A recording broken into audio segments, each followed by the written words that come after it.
tuin program ana sa pe tao ni ni se ni pu ho pu hi ama phak yo ki do de pa ni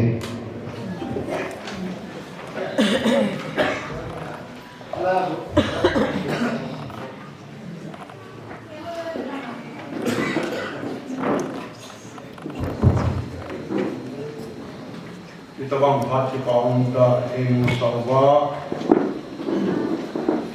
ni tini ko ai ko ni mo uni program mo ko de ngai ko dong le ta bo din ka ti dinga pa de ko ta sa dam ni ke ko a tu nu pa pa de thang vai de un nang ko so mo do si ni tam ta dingen min ko hi don ko sa ni dong ni tin dong de ko ha dinga thọ no de ko no de ko ra mo mai ko ki se na ko so ma so de ni tong ta lam dai ho on so ho de ku di so pa so ho hi din sudah aku mau neneng ulang baik deh sudah kamu tahu baik bonsa ba punya ikin ko no hin na dinga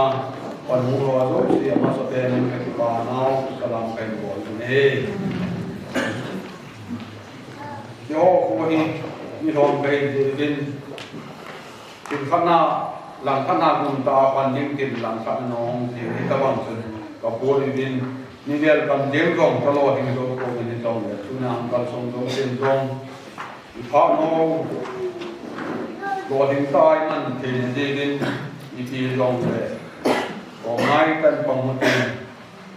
ko ga mo sai to ka se din ke de do din ta pang din patin kon sa din he un ti din ta ran ka di pa e din tu ka se na san de kan ti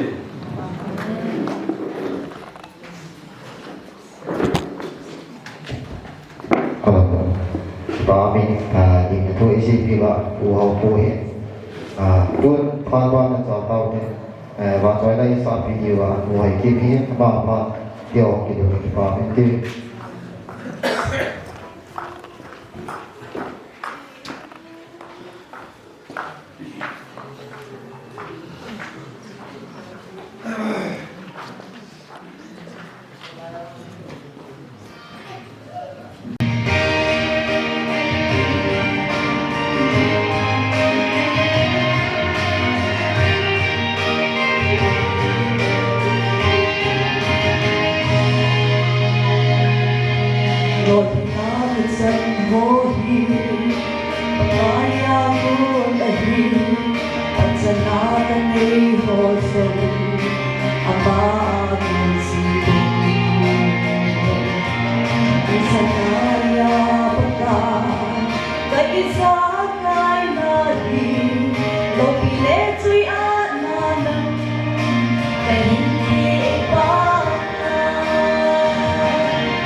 Tôi nhận nhận cô em maicham cái mại hình quay chỗ ta nghe.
Mapa Masanipa Sum Kawai Sing Vishor Vimati Pangaladu Wanda Taga Topolishano Mayamna Ngapi Batare Ramdi Amy Lonsi Ngama Nadabanena ay Taylon ng Ngamatare Madagita Bakta Mayanda Ngapi na Nabagita Bakta Show ay na Lizari ay ko'y nung si Daraba Reverend Deacon Hegou Mahatna Sahitara Ministry Taurat Pagi Ishot Agad Pagi Program si Imong Amasong ke Osam Church na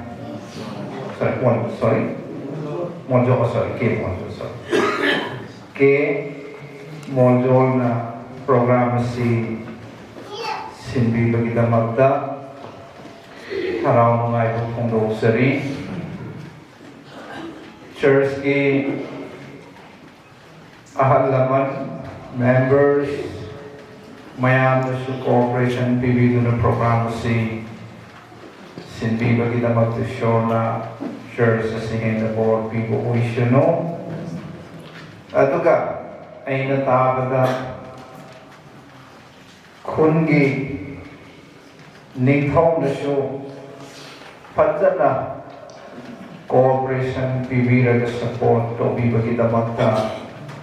kungi ningthong na tagta siyo haraw mga iwa pundok sari aduga ningthong si kuya ni unang si sahita mamangway naman eh sahita ki matunda Pamasi na muklakto na una ko pang bagita magtasyo haraw mga iba pundok sari sa hitra mamanda ay mapamasi dalaki ang nahandag yung madating kondisisyo isyo na siyo kimating bor pibinami tamaduda ay Uttarakhand Meghalaya Mizoram Assam tungan-tungan na staging na missionary way na iko'y na taba ministry tungkol sa Kibani sa hinipan gimatong na halae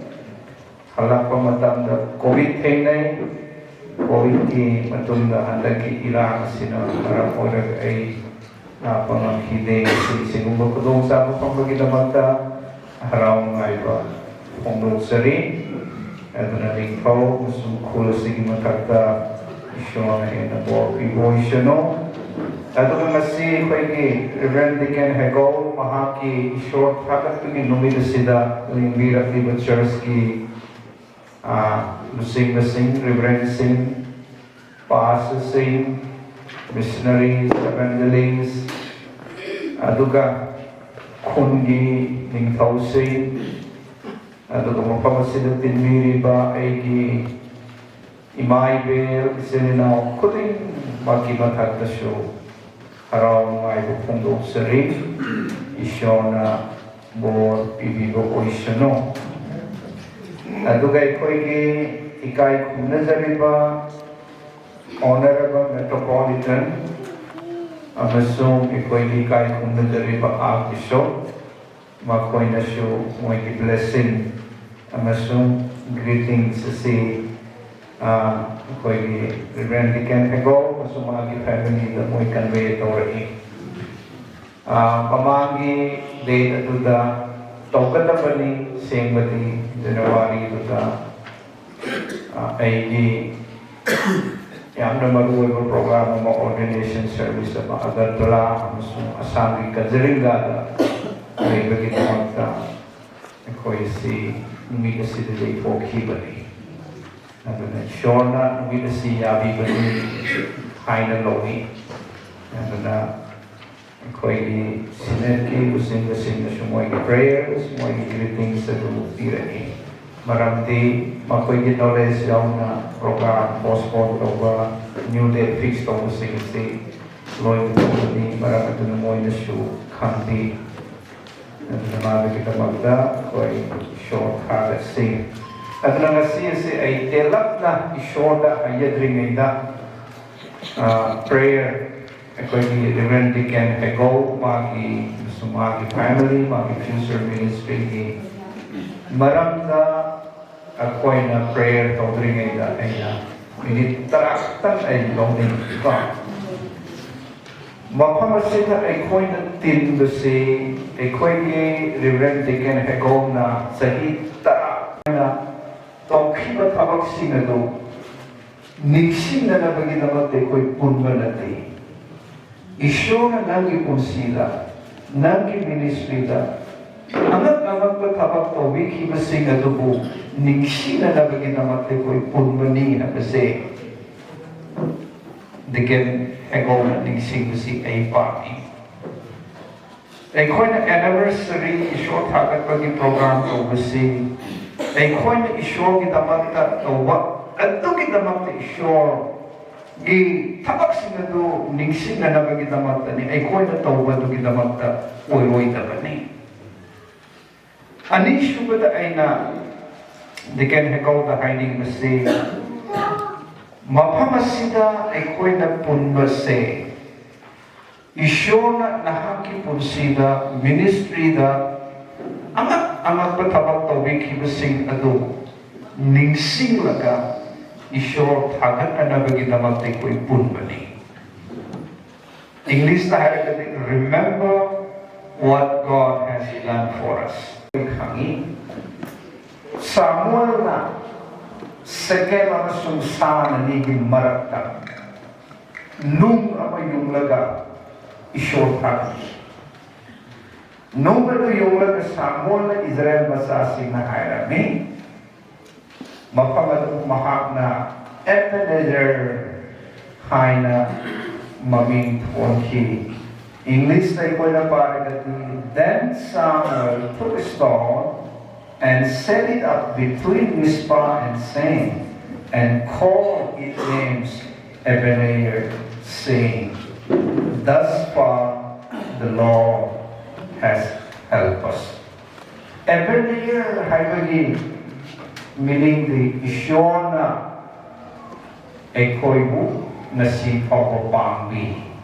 Ishona Nasi Papa Ekoibu Singbi I think Samuel na nung yung laga Mapamado Ebenezer Kowi Ado ba Ishona Ekoibu Nasi Papa Singbi Latli Bambi rin Ito Ishona Kagande ko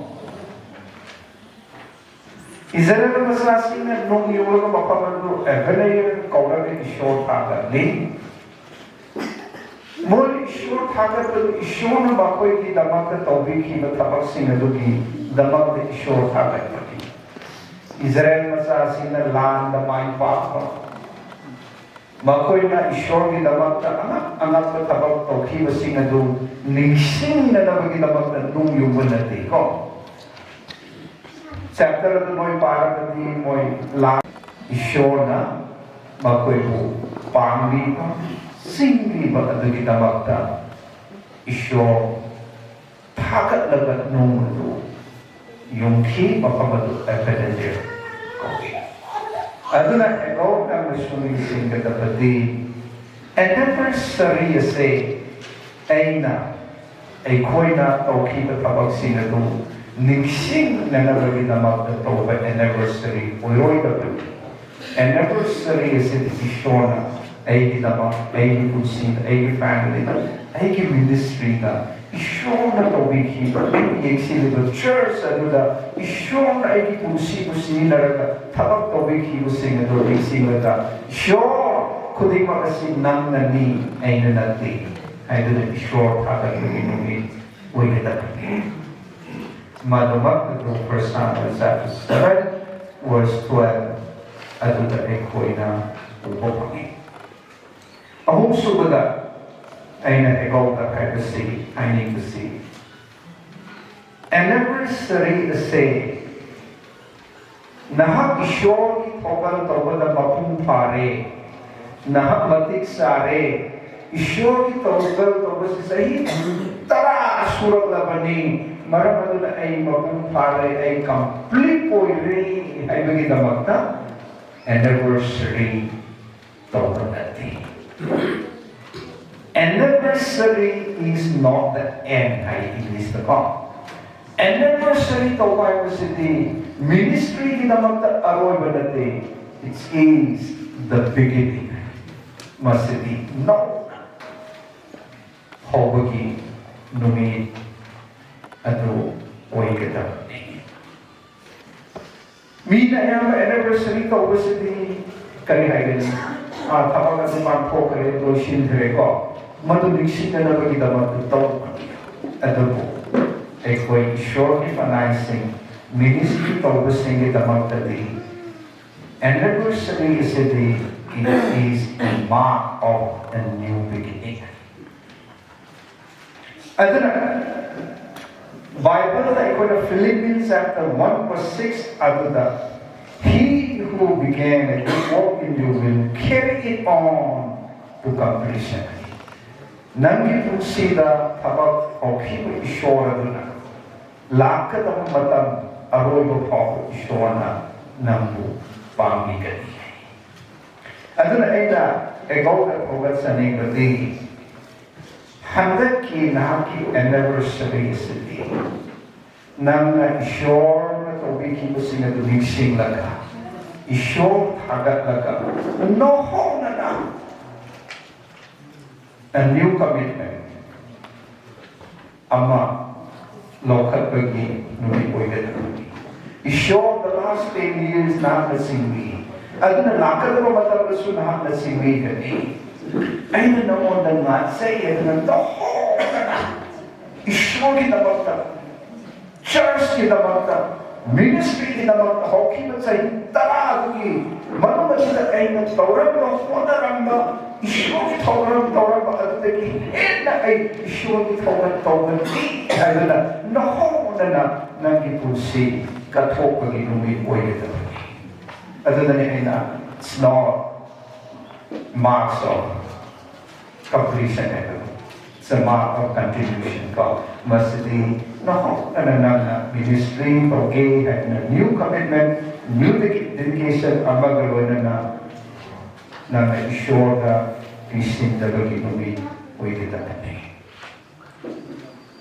Number 4 ay nanamon na togan sa ningati. Assure togan taubada. Assure na kwa hindi marupo yung ningati. Success na doon natin. Assure na ningati ay kwa yung faithfulness. Assure togan taubada. Assure na ningati not your success. Nangi success ito natin, mahak na ningati nangi faithfulness at ningati. Tayo natin, hindi ko'y tapag ito matanda karida yung success na yung. By hook or by crook ng may pagpatuloy tayo ng ningati. Ko'y sino nga maling ito football sana rin po. Coach. Football ki coach na iko'y nagdambi mamalagi. Mo'y na philosophy mo iko'y walk na mo'y na tajin mamalagi. Mo'y na hayo mamalagi. Nang na football pa. Sana rin nga. Hey na! Minahaga ka po wala na di ka rin kanay. Nang football hey na. Sana ka ng pora na di karikanay. Alam na ng kada na sana huwag gina, mato na maruoy ba na di game, na di goal sa laga, mibut huwag ba na maruoy ba niya. Ano, minister na di mato na di ko. Ministry na di, that's not the way. Mato na di. Ministry na di, isure na yung kasi nang di success na di, nang di faithfulness. Isure ki togal ka success mo ina mo kaya. Palagin mo faithful mo. William Carey gumna India da ako mata convert ako to supami mo shira gumna tung na makisa ko aduna ego nga ning that the faithfulness matters more than success ishoni thogan to badadi mai pa padagi hena thasa ba yaba ishoni manay mo ko ibudukan ko ay di maruwi maramaduna nang ministry da nang church da sinrukta faithful ko ibisi ishona pagi 1 Corinthians chapter 4 verse 2 to the Sunnah. It is required of stewards that they be found faithful. ईश्वर की ठोकर कवरी ईश्वर की ठोकर ये से लेकर बिल्सिंग से फिर खुद ही मत था जब यात्रा faithful ओयोनी ओय के तरह aduna ego nang naging katabi na sige anniversary say nang mapung pare nang success ore hay kita magkatobo oroy na kami atulo numit sina barang ore hay isyo ki togal na ministry na ay punsi na ay personal life na ay ministry na ay church na society na community na ईश्वर की था जब भी हम आई ओई से की आई तो ना ना ना ना ईश्वर दा ईश्वर जब भी नुबी ओई के जब भी okay thank you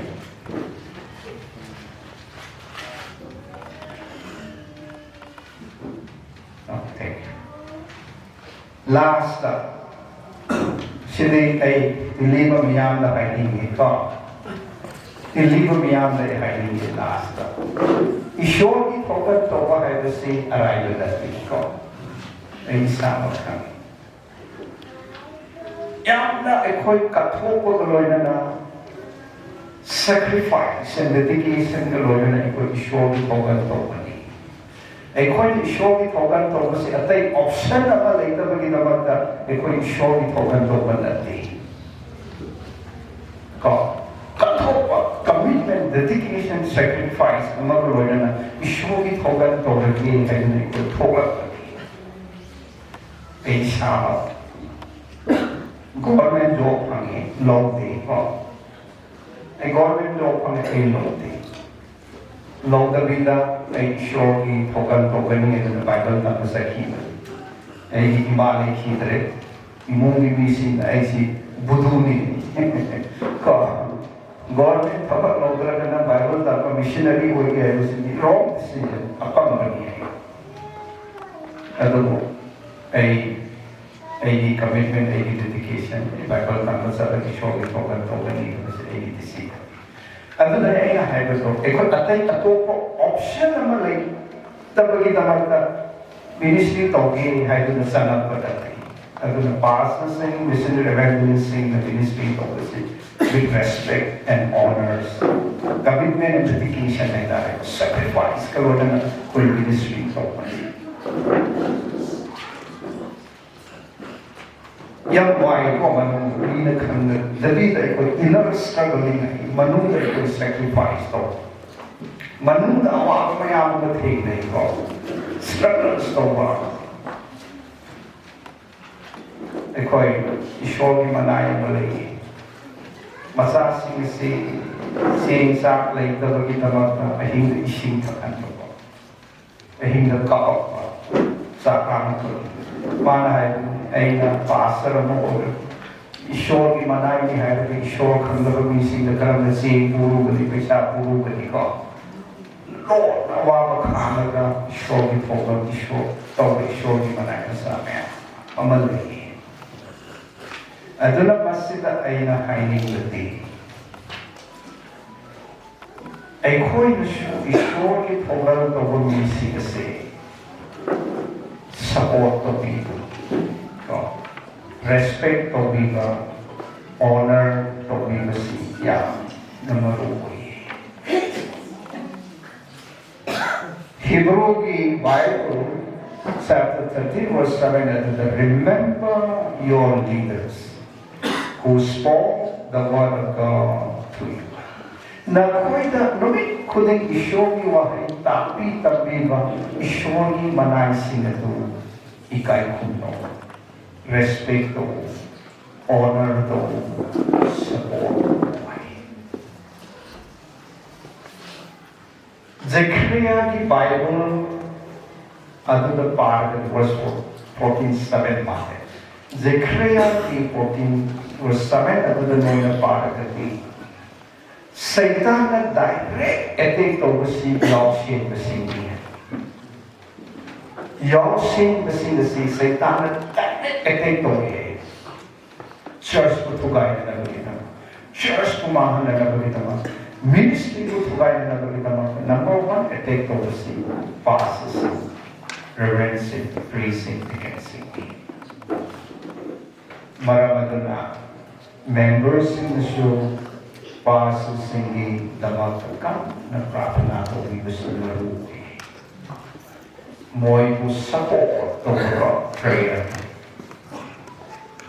Ano ka pastors sing so miyoy bani show na ti. Makoy asyon na layo matanda, makoy maranda tina ngambi bagi mahulta, makoy kita magprapana ko ibig ko. Prapana ko ibig sabihin. Yang baru. Aduna, koi passes ni koi respect, honor for the kaba. Aduna mo sacrifice, mo commitment, mo dedication, adu kita magda. Makoi na prana ko biga dapat ni morally, koi spiritually, koi support to the. Iyara kati even financially support to biga si yang baru. Marami passes in mo ay masasin siya public school taman niyo po. Natra. Mo ay masasin siya public school taman niyo. Apoh ba piro siya? Marami ito na ay koy na financially mo ay gusto support o investiga. Maruki. Ito na si ikaw na sa itara, sure yung progal para pa Asi the show tatak to inumit si Sydney the kita mag the show na again Hegou Pastor family for devotional. I know again Hegou Pastor family moy lima koi missionary moy na progal programi. Ozik show Hegou si say na the lima si Apostle Paul bumati. Apostle Paul na 10 the book sarga ministry to ko. Yung masuk isyo na mga kursahe na itabag pinilo si Sinaraga isyo itogan to. Ito na yung nasay mga isyo itogan to si isyo at ay option na itabag itabag pinilo si itogan. Mga paisang kalaga tanya rin mga ihuting tawin na tapag may amsi si tawag na mga hingway na pastor ko. Ito na mga siya faithfully isyo ni program tawag na isyo ni manayni. Ito na isyo na mga family, isyo na hinabot devotional, mga ministry ki mapana ki monzo ki church, kulo si hinasapat devotional. Ito na kulo si church na supata na cooperation pibibigit na magda, kulo ni church ki member, kulo yung isyo na mo pinabito ko isyo no. Ano na objective ko maki na so family kita mate ko prayer di mata mato ko lokat si.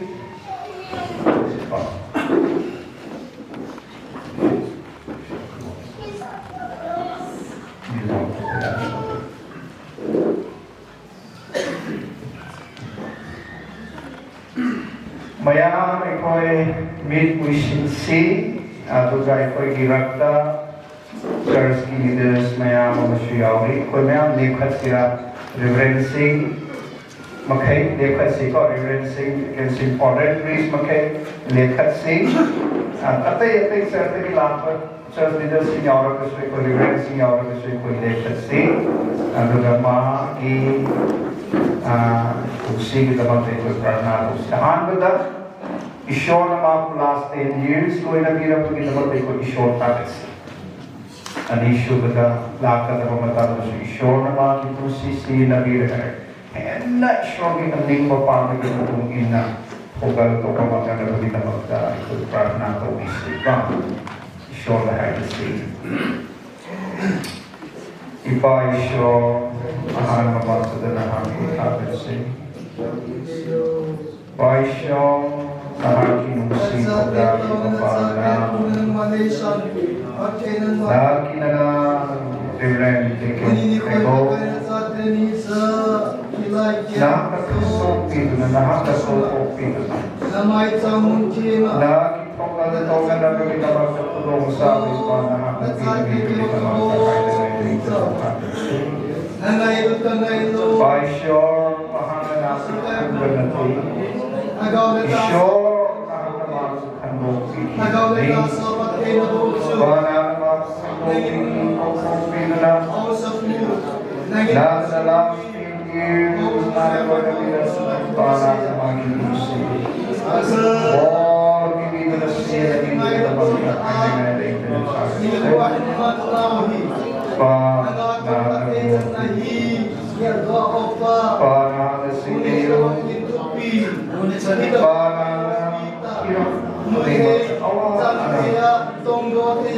struggle, suffering, temptations and trials.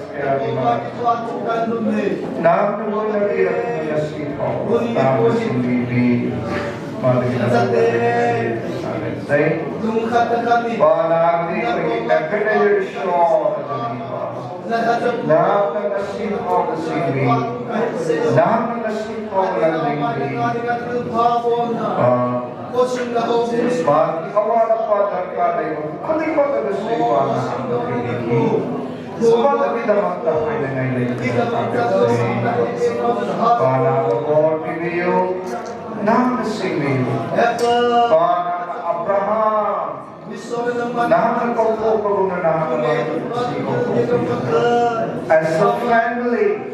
nakakapagpapag. Kaman di ba doon kita magtakay na ngayon nagkakasay?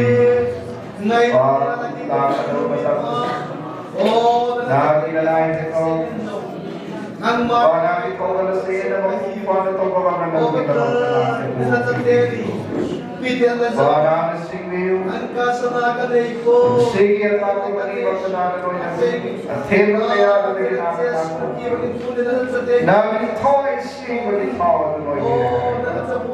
panakit siya na biyo.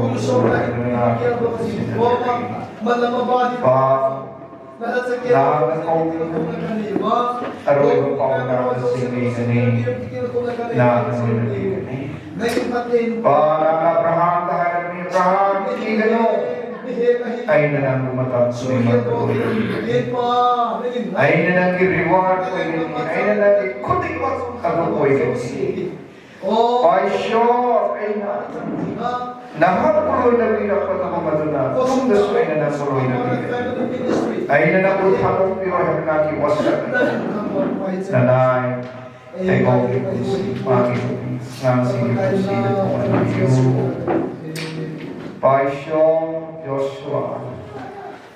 ay akasong ay kitimong nabi isyon ipakal sa rukat oo ay natisinin na okay baguna nanay ko Magi family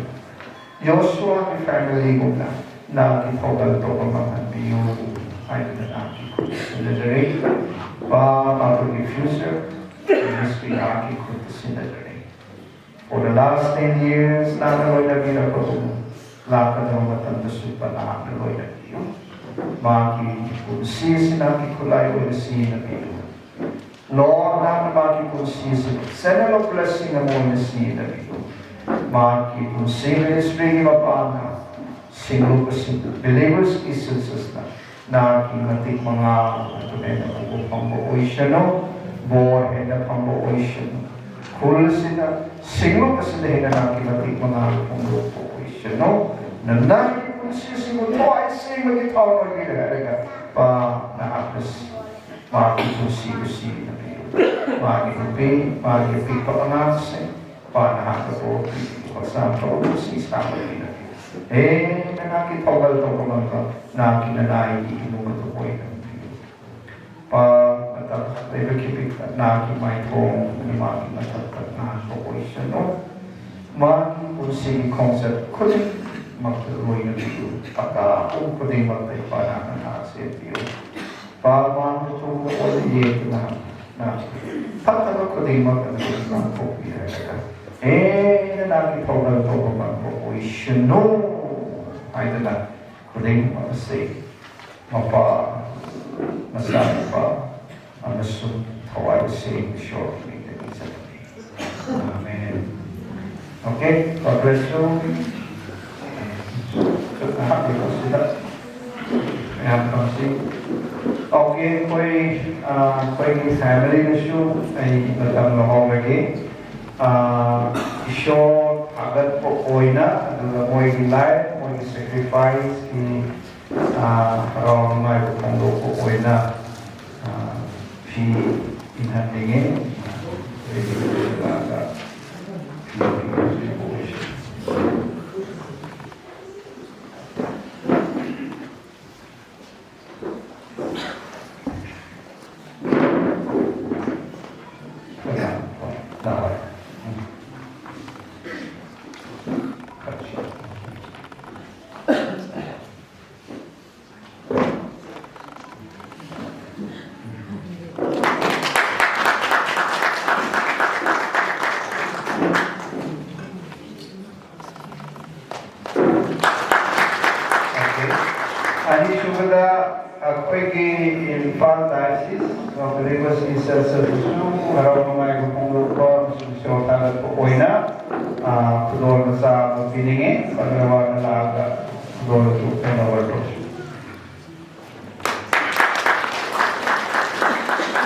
Okay, thank you. Show the board devotion.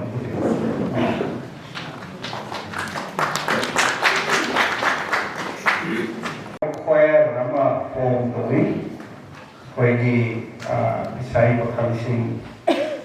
omaga show di mati kanani damata choir nama form the week. Aduga gospel album nama sumoy series. Madu Ishor की मती मगाल उन्हों में नबी की दमा योई क्या की कुसीदा Ishor ने थोड़ा पीने नबी की दमा था और पीने भी वो ओइशनो अदना मस्ती की एपनेर choir album मस्ती Ishor की मनाए हारना Ishor की मती मगाल की दमा था मपा मसानी पा मसुं Thought sing with shore Lila, Nasiri Hoda, Lili, Horabani.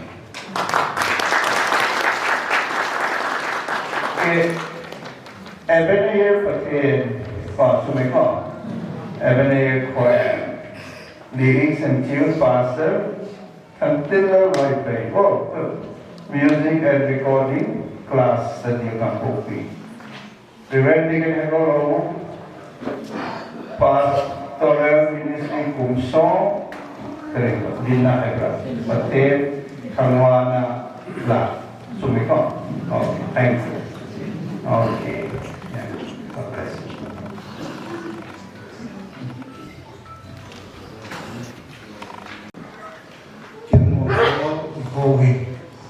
Pastoral Anniversary to Ewa Bishop and Satan, January 29, na important ni kuma ilalong kat ana nang isi ato na poto at ni respond to bola apat na in manuliin yung let tuni pastor pa ngai na zala ang kalsongzo si ngon chawing si baikan bole nahi sala na ho hausat sampong ki ho lang pastor ho lang ngon chawing kung jiwa kipana nan ho kinin nong lasan lang pastor pa ano pahihan lang ay sumihihan lang ang kipang piho sa sumalang agad kipatong kansilin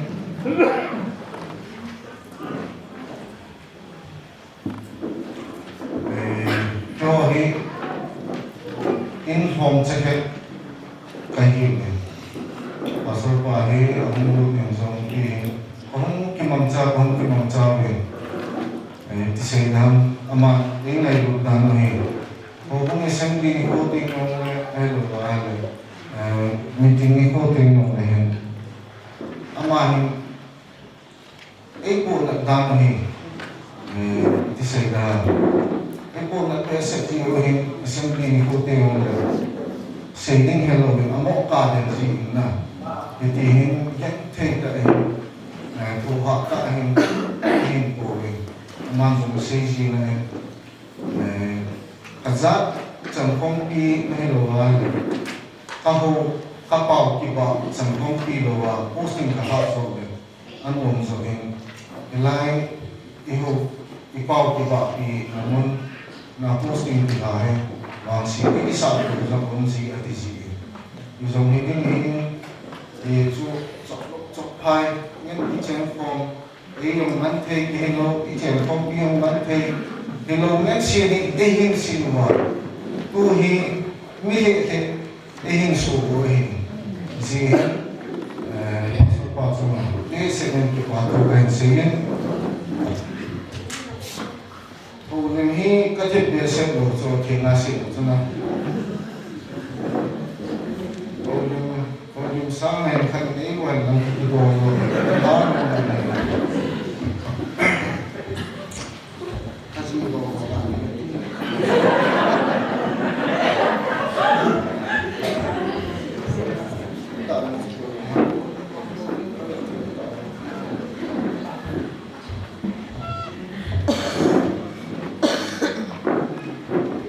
Pastor to thì ông này lại kusung ibu yang kau tawang apoh ni na, amau tawang phan, tawang mawang phan ni, aku ngah asam ngah dulu ni, aku ni na ada tu yang sami ni kan, jiang hoi tak timu ni na, jiang mawang phan ni, mulai kali na pasal pai, adang pasal hoju. Asli berkati pun dia kiri kok kesih dong ni lo, nah bon moyang ni lo, afel sih, apa nak buat thoi, jadi kita macam lagi pun nak kita transfer agak ciri yang ni, kayak itu pun kami itu pun transfer pastoral transfer hong ni pastor transfer ini kahit awal kati ni, pati awal kati ko ba, ala pastor yang ni pastor Paul, father Paul, itu hian itu ko lo koi nak taan ti amai palaya ko kita, Thailand Diocese Center report dengan jauh kita palaya ko kita ni, jadi kita tu pastor Paul kami dua kahong thobe ti chu ka se pit no min chung le ngai lu na ji kan se lu sang hin ni chi king ke bo ni yang ni kyo hin ka he pa ko bin a chen ni pi ho hin ti se dam ne lo chang lo ni ki jin ne le cha ho na so le che no na ki ki mong chang yang hi ji ama hin ho bung la kin hen lam ipide yong le ahin kon sia e kai hoi wa pang cha sa lo hi e chikin ni yong hi ko he ko ri ama no bung sem de a ahin ko do a ahin se le no so ka kin la asi mo ti choi hi le tum so mo te le man hi de wan wa ma lo wa ke un ta ke ti cha kong ki ho phla ba pang kan man se ko hi ai cái học cái tôi này cái này service bolong ko maicham lo ni ko tha galo a sunna pa ho ten kun jingsun jangsuna ni ko mu ya ga bunga sum ho long ki un lo chi a hai a ke ka sa ne ya hai ko sun ni ho ko ki ko ngen ni suna hi han chang wala hi ong le a ko thei itu forma pasal pai song hin ko na song hin cái nạn là dòng mình tên điều xin này nó mình tên thì cho cũng tay hồng làทั้งngày lúc nào việc sang này là cho quỳ mà hi atong kha lo wa thil ko do lo wa aton se ke wa kan po to wa tu ni hi ngày lúc nào việc sang na kan po hi thì cho kan se nên như chân pastor ai những anh xuân mi ho hi chân phong bi ho he ung ni ke he sang cái tiếng chân đó xong rồi và na dòng học sinh là thấy hiện nó bị bị hiện được và na ngày lúc này là của học ta anh ta sang là chúng ta và anh sẽ chỉ biết điều gì thì cho và nó hình tên và mình dùng cái tên phone cái sự mà cái mà phát thì chân sự hình tên và buôn tập hình số hình thì chỉ cho hình sự thì हम cái mà phát chân sự hình tên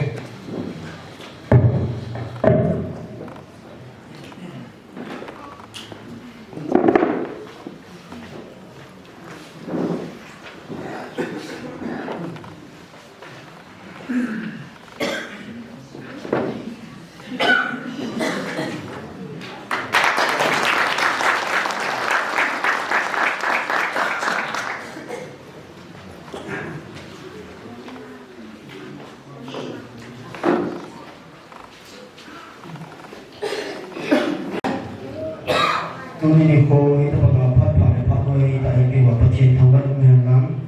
amat sebenarnya iwan program bom miền Nam sima Nam di bawah leo kan, apa chiến so bom sahle, sahwe iwan di bawah leo kan, chiến loi izin, PPL itu bakal tôi đi cô phát phải cái hoạt chiến trong bela tu bakal kan, tôi đi Pstor Hegou dikan ma tu ni akin ongi ne patien an elung sin ne ben ni chalai hosung ben sung ho zong patien elung sin wa ma jing ta zong kum sop chin na chang ke il pilung ta ji ne ma zong ata sa ta ma ha sa ni chang lo vela tu ni chang ke patien dam ai pi ya ma zong ma chung na patien thang ba na pi ke noi ten ama zong go tai kai lang ni sai lang pi boy zong ni ama zong ho bumi ti alung sin na Kumiti chan kong ke kong ki ta zemen na ama zunga zong aver ki patu ka sei ki noi ten chanda se dang zong ke them kon hi zong le ho bungin mon mo ta hen lang ki pi ta zong le chelo memento ka kan se pe we ni che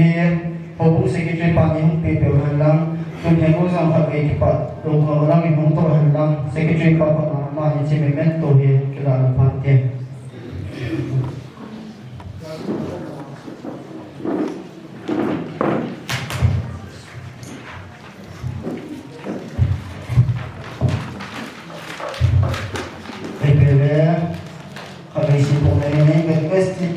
Eastern Church Came of the District, Melchina Tilpi, Reverend Hegou Lhouvum. Pakai lingkang kiel na dinga dapat ni sunakin pon naman sa asing bansa tu ni kozang Pastoral Anniversary of Rev na lopita. Mutizalum si Hegou Lhouvum mitan sa kahit kipapiyawin. Iti Melchina Tilpi hihexing na dinga kahit piyawi. Patiyanin na malam ni Koyen patinayin pusing tayan. Ahit pi Hegou Lhouvum mite 2 February 2026.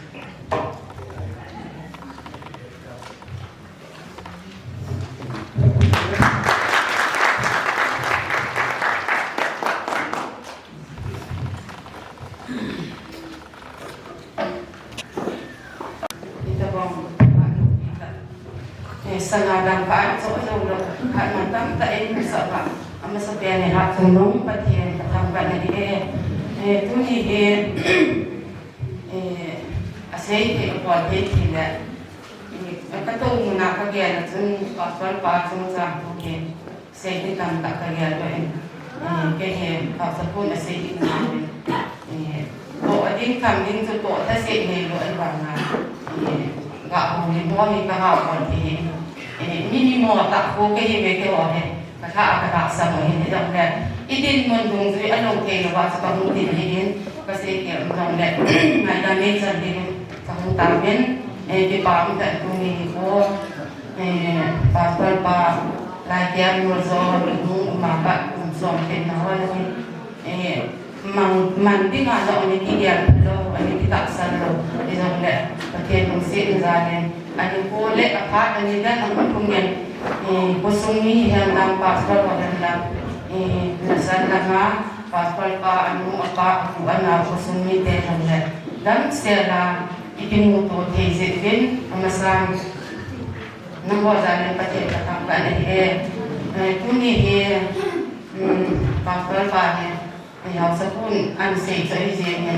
say di lang liyagan ahini ihasok kaya yung kataksan ni namahe ito ka ni bunso anong zong niyan kit hitabang hit sa iin kung saan kong kilay ko na rin anong kaya zingin amahe kamot ibe sa iin kung saan lang ng kanila lo niya kayo kaya na saan kasali ay kayo ganyan ama pastor pa mama lalai không umapat kung so at kita kan dialog si ato yang sa kung si mabang ngay ngay daw tandaan ko mi siyang lang ko umlo man lang ko umlo ay kami na kami mo say that lang that ngay ni so la ni po hindi na ko na pastor pa ma nga yung kamay yung si ato Kani kampak ini amang exit na kampak ni pinwan kalau kawa ma mengai ba tidak asam kimai bukan lagi kisun ko muda pastor ba pastor kimboy kahit ang kilung si na ba si la ko na ko kyo dia ba ba kita yung dia sana kaya itu ya kok in ate dan import ala pul siang ijan agak isi anak pul ke honla import ya na pulang kaya lo lim nang yung kalo itu sunong kilong se no tom kat sakin koi cek tabang kala umin ya kok ke wang ya mu dia hewan ya anh qua đi ra anh thấy con đèn em nhìn tới cái chuyện để ra là cái gác sẵn cái hồ thì không đầy đủ cái ống kè đầu tiên là tâm rồi hết đúng sẽ cũng tạo cây này phát cả nên gá lắm ngầm này cái gá lắm ngầm này chỉ tàu thế hai cô nào chúng rồi đấy chúng nó nhưng sẵn như cái kè bùi Pupia kamu tamtin kamu ni, hopung ni yung la hopung dependent church ti ke okailun, sekali pa holim kasi nakake, nang umani ke tinti damati kong dinay. Ihin inten Christian hasat jihen, ini tigi waktu ini kami elunai, hola muna ngante ahi, tampi min hadiwai. Itu sila yung untuk tak ni, itu selain. Mulai munai pusat di orang ini jadi henti kerja lain, kacau yang nanti nak kecil. Sungguh kali boleh, sungguh kali boleh, payung kali boleh, cilil kali boleh. Yang kita pusat kahini, ayin. Namtin kalian, namtin kesumorin. Ayat kecil, lain lulul agang pal mana keheh, agang pal mungkin heti weh. Aman yang keheh, keheh orang cun ke orang kamu ni. Isu kat yang kehepuhin keno, kasut dulu tu kecengan yang kehepuhin. Ayat wangin, lain orang ini kita ber. Nung xếp tăng cho nên từ nâng cho nung là hệ của xã tiêu rồi và trên phát thế của và trên thác là của xã là các gì này thì trên các sự mà là im bì này nung xếp là thì cái im bì này ấy thì là nhau các tiền nung chơi nung cho nung có khu cần nhau ấy cái lòng cha cần cái tiền tăng cần của xe rồi thì tôi đi tranh bài hết cho rồi đi khát trong cái sầu luôn của bên chúng ta xong vào lúc lúc bồi vậy đúng mà đúng ngay cái bên sáng đi cho nên chẳng ngồi lên bên sân rồi ta rồi tâm phi bằng rồi ý chân nhưng mà chẳng có nó thì tôi chân này in khát chẳng cái sao rồi lại cái tổ nó kêu ngủ lại phải đi lại có in cái vậy rồi này lại có in thì quá tôi aku sắp con họ này nhưng xong như vậy nhưng khát nó phải là cái ý chân cái ngày luôn rồi lại họ cũng pastor pahin kêu pastor pahin cái ngày luôn rồi phát hiện ra cái kêu con mình với lại ông là con nó con mình Pemimpin itu ini sadar di kerja kesehatan. Ini kata kerja itu kau dulu ke atam do kesehatan itu macam. Tu nak kamu ke yang sedang kau mesti hon. Semen pun kerja le. Semen pun yang tu kau ada lah tiada lhin. Kau tahu hat kau kini makan apa. Semen dia makan sudah. Kau ngewa ni piau pun yang ni. Cũng bạn luôn rồi qua mà cái tổ đã nụ nó hành động này qua mà sẽ là cái tổ này cái ta tụ cộng này lên các cái quả về và sau đó có về giống như là hồ cung cha em bị em cho họ dùng chung giống như là hồ cung chúng ta ông cho cái trai này nó như là nó thì cái này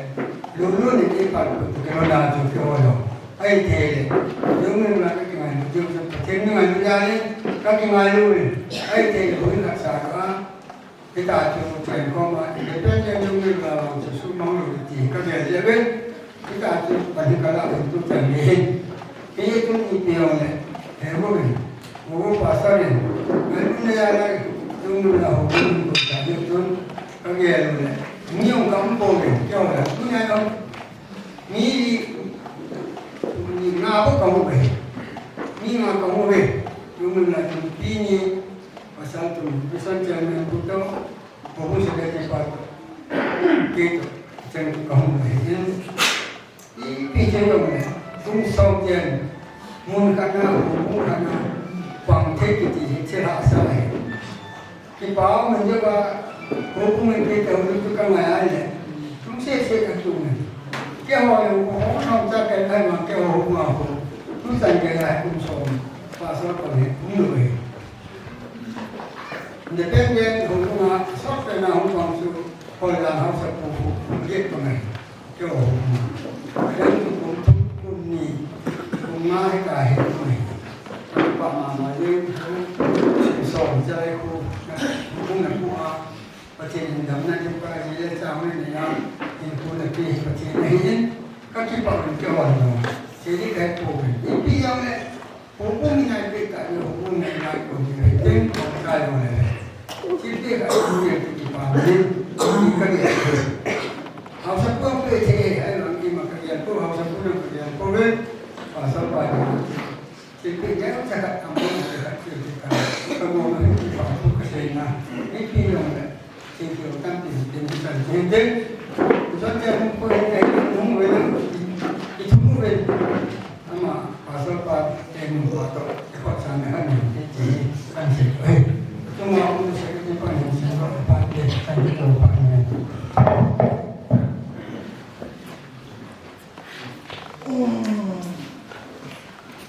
ประเทศสูงจังหวัดเป็นเป็นสเปนประเทศคุณนักปราชญ์เป็นเซนองเงจุดเตะกันปรุที่ภาษาปาลีกุมซอนอิสลามมันอาหุมสมัย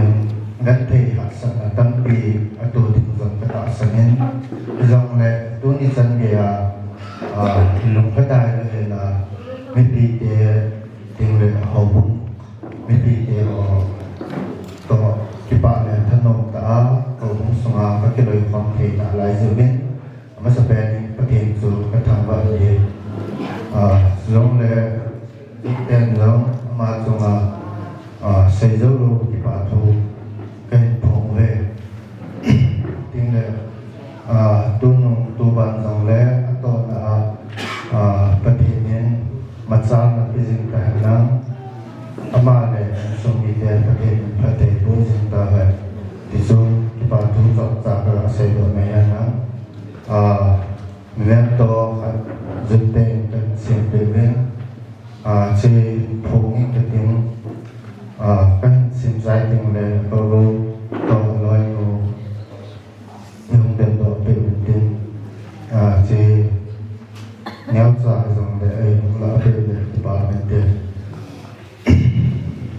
ST for deliver instructors, they also come to the district, I will tell me. Regret, he can Hegou Lhouvum. Cái bà biểu đi dẫn ghi quân chủ tàn lệ, tổng ngân ní tạ bàn ngã ra là Pastoral Ministry cùng song hình na pathir thangwa na mai za sin phaya na hi believable zut kemal zol ten zon kan ke pa pe wen ka ke pa pin na vet sa na ji ngai lo thil pe ye kan pe hing jing pathir nin nang le en so mi te pathe na bo zong jing ta ha 2 February 2026 ayin pe la believable zut kemal zol Pastor Pale loy no yung din do le pa ante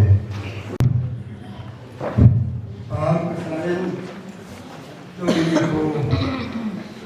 di hak dunia menjadi Hegou Lhouvum. Hegou Pastor para kina memang.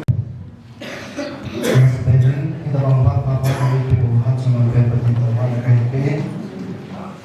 tunin Paku xây dựng là tóc thì xây dựng một bên thì xây rồi đầu tiên này thì hết số cái bên Pastor Hegou mà không ăn nào hay rồi ta cần xây rồi mình đã em tu niệm thì cái Paku bên tu niệm kem sống cái nó tại trong cái Paku bên Pastor Hegou cùng song Pastor Ministry yang dùng mà anh gọi là BC Paku đi ra rồi cái Paku bên chúng để cái gì chung bộ thế mà sao cái này của bên bây giờ là các bộ thì không thì quy nhau bây giờ là các bên nó bên bây giờ chung bây giờ chúng tôi sẽ cái chuyện quan trọng là team chung chúng tôi là các bên đối thế jadi dengan dunia Pastor Hegou mazam kipana kan begini kehi hukum level ke BEC kumunum unsur kan di sun tun di baik-baik planning BEC es kumunum maka jadi tinggal area children department minasam ketika ini ada kema personal atau insumnya pelengkap ya tentu pasti kita ini tu ini ama sebenarnya ini kalau BCS kumnam cumile give me kakihok ini le til sangin pasal boleh tidak tim sehitan asumin tekode di kakihok ini yang asumhi sangi ini riset na kebaita ni, aku macam tu mula sakar terjun. Ati untuk ini sebelum level lah, iwan local church BC komunum level lah dengan cenderung tin. Tu ini area dengan children department, kewan som Pastor Hegou kita pun kumsom patina atau nak kipana,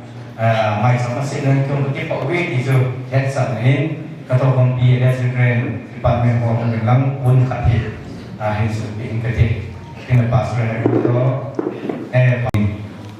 lambi dengan gari kemudian nulis dong, kita nilai tentang anjun, kemangsun kini dongin, dongkam tu datin, aipoi patihin, apa tentang suur kopiah konan kenangan masuk sun, angai sesuatu si, bahasa mungkin kati, ini mungkin kati, karena saya kagelan, masuk si akhir kagelan Pastor Hegou ini. Kumpanjong tadi ta pagi kinozek ta itin kuhing kuwa kampi kuhing sinsi kuhing sega tangkati hubungin pak mohi kilo da pamiti mas pengen kampi meeting jauh kuhing jauh dia sinsi kita saya ni ada zong yang kita saya ni mumpai kita saya yes pun penting yes pun kita saya seluruh kita saya di kamar jadi penting tuan sanggaya dan ini bahagian macam macam mungkin bagi tuan kentini tu ni Pastor Hegou Pstor Ministry hina kipana kita bang panua apoh zong nong hati seben batin วันเป็นไปกินเลยสุดเลยตอนพวกพี่กูพวกนี้เอเรียตอนพวกพี่อากิมิงสาวว่าไงเสียดังมีหลายจงหอมเป็นที่มาเองที่จะซ้ำทุกเองที่จงเลยตัวนี้ภาษาเฮกูคุมสอน ministry upon ประเทศนี้ให้ทนปีไหนการพูดโยนยังไม่ปาปีเวทีเด็กสานาจุดที่ปาปีนะที่ปีนี้จ้าตรงนี้เป็นส่วนของการสอนเห็นจู่ๆผมเจอผู้ช่วยที่ที่ปาที่พิจูมาสอนให้ดูเป็นประโยชน์เห็นผู้ช่วยตั้งไปถึงมาประเทศจังหวัดเมืองเรื่องต่างๆที่เขาDalam permisal, dalam pasar ho, dia kau harus ho, dia lain dalam sana dalam tukau, dia hubungi daya tu se, bila misal, dia hubungi dia terkerin, semua orang kebatu sehen, dan salam yang penting. Hari kita tak jauh-jauh, tapi kita penting. Ho, bila misal bây giờ hôm nào chúng là đi kia ngồi chim hồ đi bà sơn hồ đi Pastor là các thằng nó sẽ bằng mà sung cái này sẽ phải bằng cái gì vậy bây giờ bằng phát cái phố hơi mặn nào à tôi đi sana cái món lo hồng mi thế Pastor là cô cái ngày đó ta đấy cái đề sát tại phần man chừng nào xem ạ tôi lên học bumi để thay lên cái bà tôi cần sử dụng này cái học bumi tâm rồi thì bà sơn cái người gì trong đấy học bumi họ là cái tâm phi là công chia cái chừng tôi soát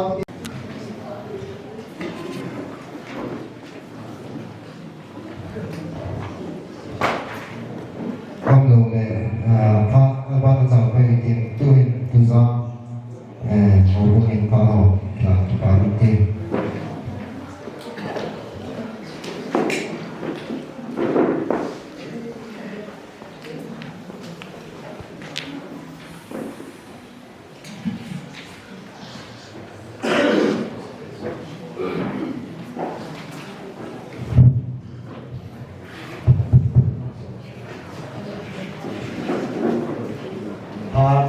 masalah kecil ni dia hilang, nampak orang tinggal,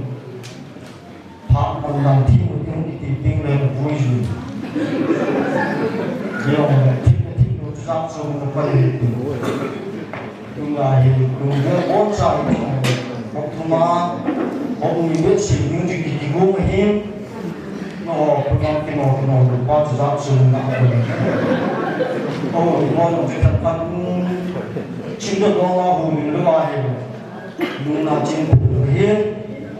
còn khi ông sống tiền mạnh thì người sau tiền mạnh thì vì ông cứ như không phải vì ông là tiền thằng mạnh vì biết cái tiền là cái số về hiến các bạn đã cho còn cái đồ cái mà ông chú sử dụng vì biết cái tiền là cái mình phải hiểu cái hiến cái tiền là qua cái điều của mình mà mình sử dụng còn là chế biến kita bang kita pun somsan ye kia mula hubung ye cuma pastor ye tu lagi kalau macam kita bang orang yang orang kamu hendak isong lagi lu tu nak pastor tu lah rumah kita bang ni kita tinggal apa jadi jangan dalam yang essential.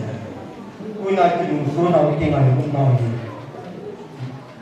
Hubung kita hidup tinggal mimpi jam kita mungkin lagi. Dan yang kita tahu, itu cuma penting lagi. Amal hubung kita fungsi bahaya di bawah orang hidup. Itu hubung kita harus sesuatu di bawah kesini. Jadi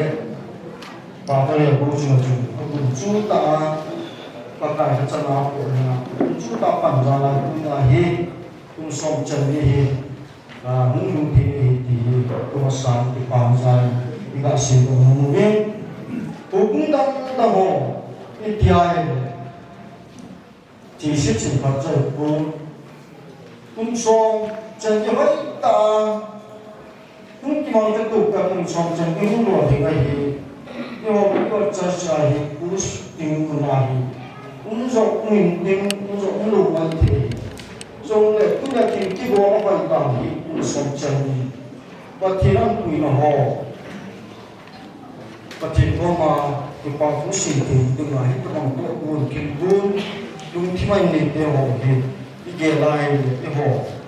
còn tiếng sẽ đạo cái sự như là tâm trạng sinh hoạt của nó trong vật gì thì tạo cái bảo biến tạo thì chúng ta gặp nó vậy cũng đang được những cái lý tin cái các bạn mình hiểu cái sản phẩm thì mình dùng cũng là đang là một cái học của mình trong ta cái này tuy nhiên cái cũng sống chân như thế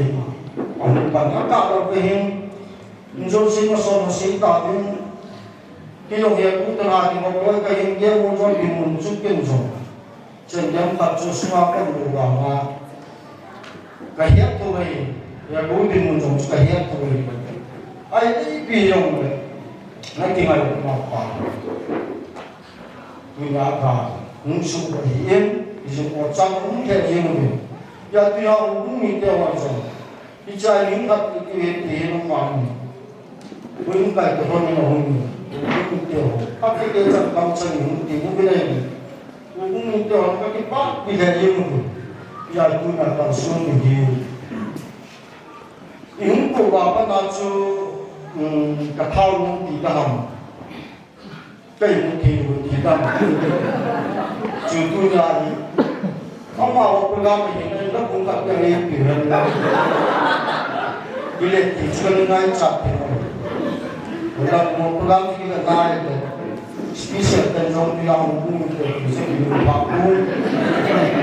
cho đi thùng ta đi này chân cũng gặp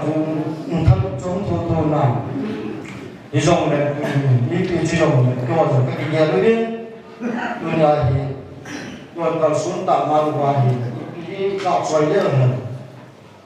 phải cái thì tôi kiểu bò này xuống đất bay nó xuống Nam thì xoay kia Nam này có lắm các bạn không bằng được nhưng ai thì chú sống thật đẹp anh nào cũng thì nhưng khi các bạn này thì cũng có một cái thì chú các bạn mong hàng đi về thì phát trường hát những phát cho kênh nhưng chú thi hiện năng để đi là mong thì đủ cái gì rồi và biết được bao nhiêu họ cái này hiện chúng ta thay những cái dụng cụ này đó là những tầm tầm bây giờ đủ số năm cái nó mình chân như vậy rồi chúng cái gì biết chuyện kia này cái lạc quan chúng ta thay những cái nó bảo cái này thì chúng ta đi được học các bạn biết mà bạn cần dùng cái đó để cho cái gì cái này việc chúng ta việc chỉ là một thị trường này để có nhiều gì không cái bảo thì là ai bị chỉ và khi mà người ấy cái việc cũng như thế là cũng đi cái thì chú có một cái cuộc đời người ấy chúng ta là cái họ phát ra sinh hoạt thì cái họ cũng xuống cái điện thoại udah nào này cũng làm được cũng xin nó mai rồi cái họ phát sinh hoạt cái họ phát những cái việc ấy vì mà mình làm gì thì tiên biết là cái vai cái bản chất chỉ phải người nhà cô thì nhà một số họ thì xin cũng như thế các bác còn mong thì xin mà thì chỉ cô cái một số là nhà cô thì tạo được cho cô mình xin tặng ông ấy cả cái ông cho nó đủ phong vào đây thì nó cho đi rồi là các bạn sẽ có đủ nó tạo bao nhiêu gì liền rồi anh là cho điều ở nông trại ra rồi như các bạn nói chú phát cái ngày cái gì ngày cũng làm chưa thúc đi sạc làm chưa bây giờ là nó rồi thiếu số để mà là ngày cũng mà nó cũng ba tuổi mà sẽ đi xong rồi thì thiếu số không số làm đúng làm gì nó cho cái gì anh ấy chân nhà phố đi chừng là mà cái bài cái mình là apa sih usia tu chân nhà rồi còn thiếu thì mang chú apa thì đang cái đồ gì cái đó ai nói chân nhà nó là cái nào bao nhiêu tiền mà yên chỉ bao nhiêu phần mình thân ông ấy Pastor Panjang dia muncul hubungan kamu kahinya ni punya teman kunsong agak tinggal maicham agak disini orang nunggu maicham dia muncul lalu kahit Pastor Panjang ini jadi Pastor yang hubung dia muncul muncul juga sesuatu hubungan ini bersih ya sudah bang kenal semua nanti bersih nanti nggak jalan ini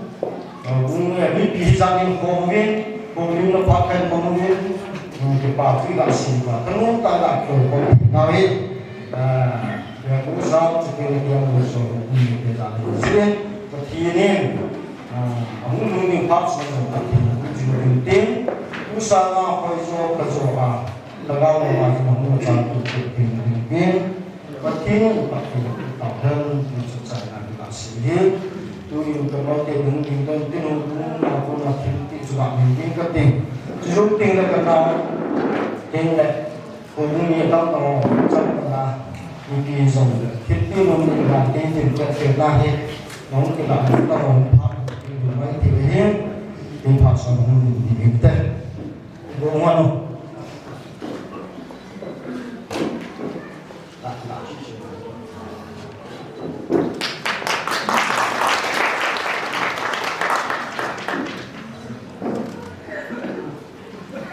Hai itu, pas lah.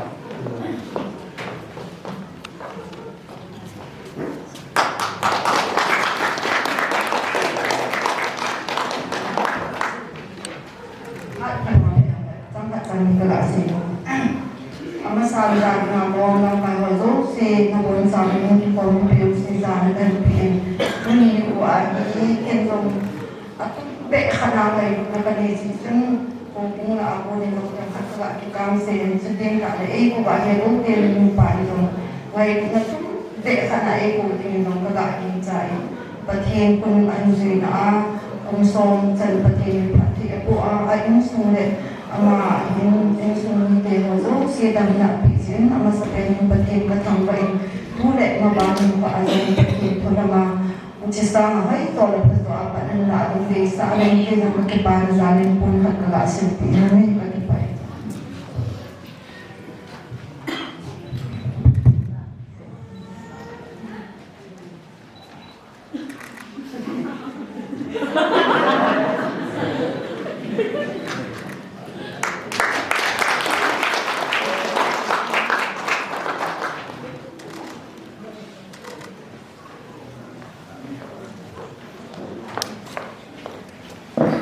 Trong là đạo còn thì đang làm đạo còn thì tiếng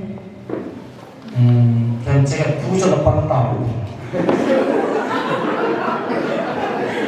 để cô hi đạo phật thì dùng tâm đạo chỉ xin là xin bạc tăng lên để cô hi thà pin phổ pin làm chúng ta kiểu yang là thì cô ta định cô cho nó mang tuổi là cho nó có thì mang cô cả ai bảo là yêu anh là Christmas thì những gì thì làm các đại điện của lúc kipana chỉ cần là thì cũng được vậy như chỉ như màn có những cái là cụ này như chỉ cũng giúp đi không speaker không ở ngoài chỉ mà để tiếng số tiếng là chúng public đi ra cho các bạn cho nó tập trung kami chúng ta cái gì cả các bạn hỏi bảo tôi quả cũng được quan trọng phải là cũng vậy giờ một số tầy làm cái này cũng chân là ông yo qua mà cho ông tí để nó pin giờ một số là bảo cho mình là cũng cảm cũng sẵn cũng vậy này quay đó có liên lạc ở cái sân của bạn đeo một rồi bảo tôi và nó mặc là tổng còn thắt tóc cái đôi người đồng gì như bạn là còn cái sản xuất kim một tiền tiêu một tiền này cũng có tuổi đời một tiền thì cái tiền mà tiền thì một cái tiền tiền là cái một tiền anh rồi đó là quỳ lúc này quỳ chung là chung nó thì có một tiền hạt bao nhiêu cái sự đó muốn kiếm lên nhìn hạt mua của nặng sẵn cáiตัวดูเกย์แต่บางทีเจอประเดี๋ยวมาบุญเก็บผมเปลี่ยนช่วยเลยไม่ลงเปลี่ยนตัวอะไรนั่นก็ลงดูเลยเดี๋ยวทิ้งเลยเดี๋ยวปักไปเลยนี่ตัวเองดูสุดท้ายเดี๋ยวนี้นุ่งที่จงนุ่งยุ่งกับสิ่งดูด้วยที่มาเชื่อแต่อันนี้ที่ป่าวเนี่ยเจ้ามือจงนะป่าวจงนะนั่นก็เจ้ามือจงตกน้องyang itu kayak gini cipan, aku ini bang kafe, apa sih di sini deh, cipan ini, kata saya ini namun tidak ini tak memang itu pak, saya sebentar, extra time, sini, extra time macam sini, saya kira nak naik utang, lebih baik.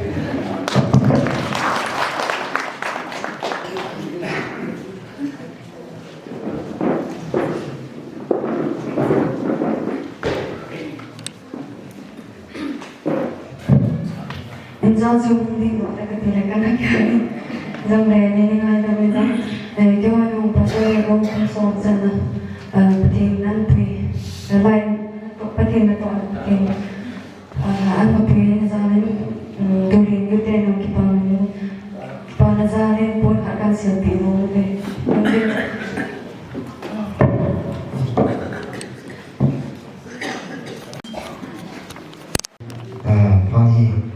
Suke ini tungkap penting doing BEC area kampung pion mau pang kita penting movement in jute pang pion yang sudah penting akan baik jadi nak sungai si lagi ngai tuzak ngai mau pai rumah yes kemudian Aski ngai si loi si ngai kita mau zai punen zong da so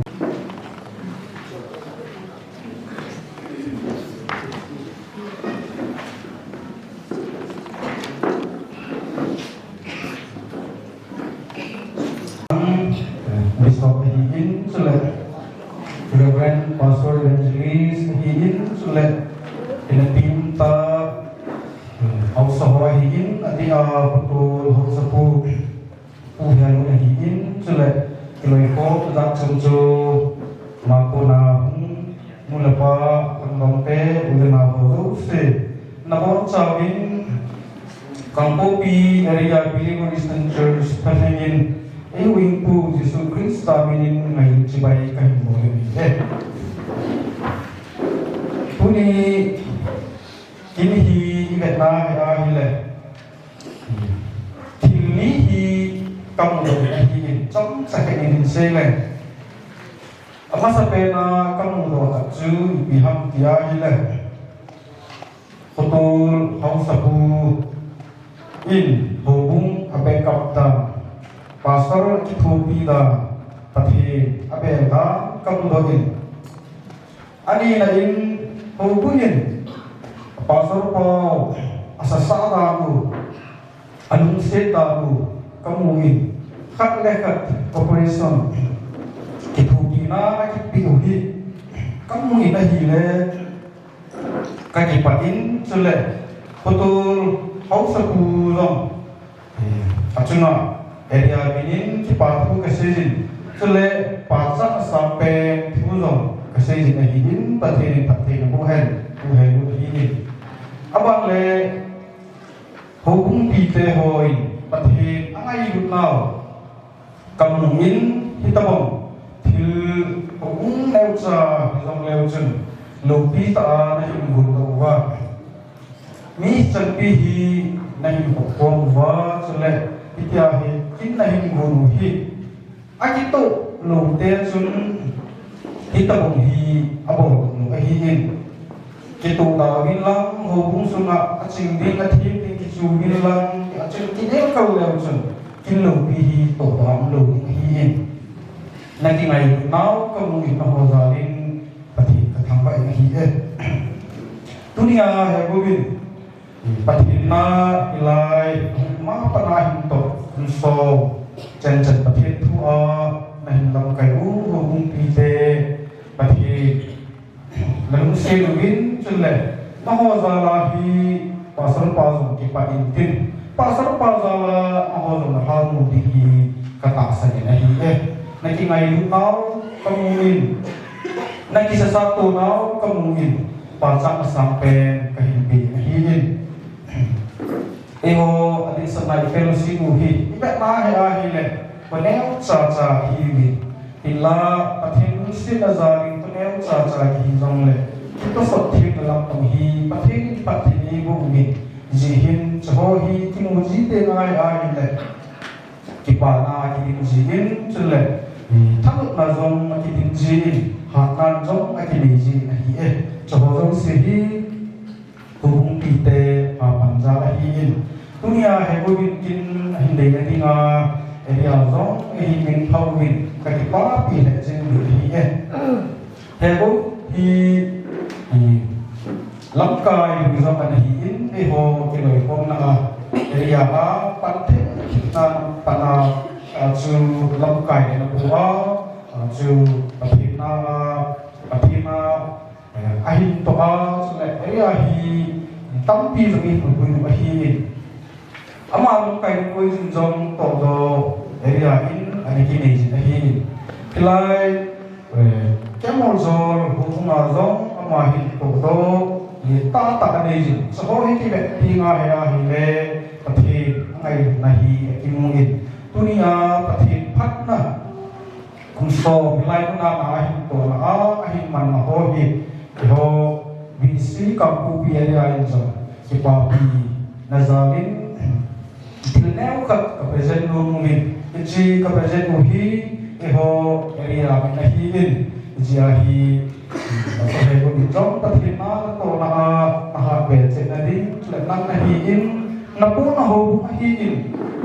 pathina na ki lung khat be na a pan ni in area in zo ngai lu thi be ne cha ka hin gong min ji ni hum la pe hin lang tin ta le tin ne cha ka pe bi chai bi man ke thi ka hi ko in e ho hi Orthodox Christian hum hi a pa na se vi ma sa ho in a hin zui jing u som le tham chu hi hin tro hin jing pe hi in dunia lam kai ho in ta cha song kon chu na ga ki a man wa chu a hi wo ma ho hi a hi lu pa thi ta wa ti a se mi long chu un ding ka ta sa ni la cho chu hi boi je song kon chu le ya ho hi a mi ni ne za ki a hi in Bible quiz te wa he a hi le thipu khat chu min la a din te a hi le thipu hi na se mi te a te a hi le ama hi thipu pa kai thang ni sa hi ki khat chu he te ni a hi thipu von ni sa hi in bi si te Bible hi tu wa chai ku book from buku pathen tu the ti in ta san ni Ichikal mawa Bible chu bi se ge zong phong zong ko go we pathen thu Bible la chu kho ta hi min Bible book rei ti ta chu ni ka hi mi te in a se u har si kham ti lang da ho chu hi bu we ki hi ung bi te ho ung ko mi pi ho he ma ka hi se chen a hi in pathen lu bi chang ta ka pa e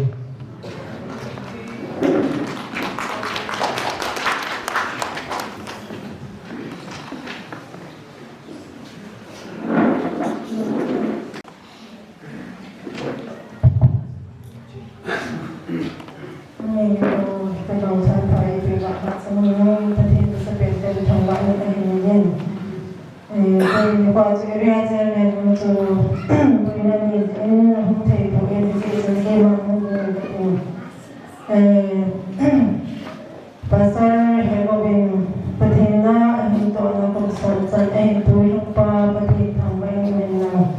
ama zong ma ban he pa zong pathin thiên đình bồi tố bị làm bát thiên na tổ là mà ra riêng bị làm ở đây nó đều là dùng bát thiên hina tàu na ngồi tàu không có mình gì đều là dùng vậy Pastoral Anniversary of Rev phá sẽ phải vào sợ dinh của mình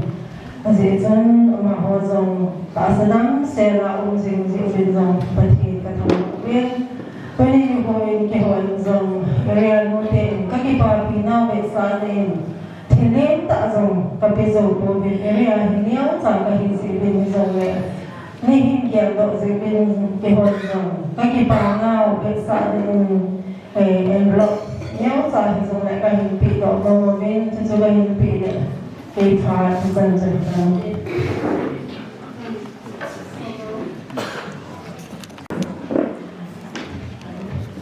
Tuh, yes, untuk mau mimpi.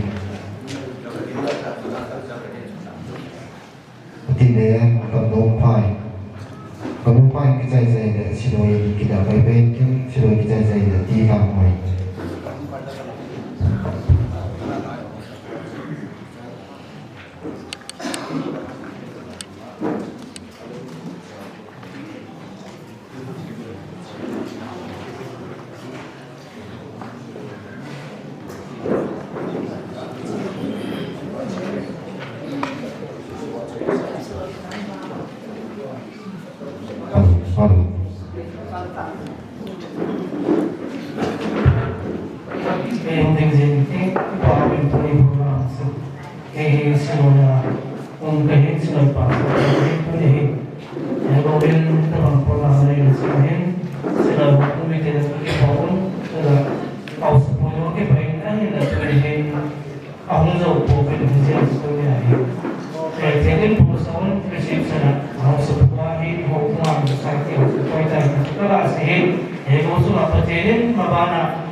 Hegou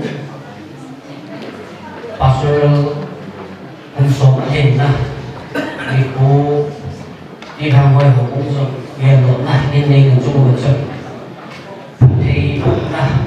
chúng ta phù hội hệ phạt anh mong nó so với sự nên sự tạo hình cái cho dù sự kiện về thì sự đã bùng nổ chuyện bây giờ này cái hôm nào là hệ sự mà làm những của bát thiên atau kathamna jo si chunga pati uta hen ti chu sai na kan se ki pai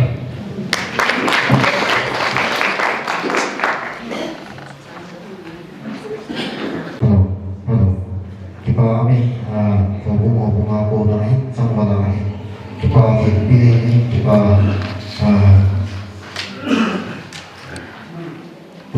tanpa sampai pengal dan bahasa sendiri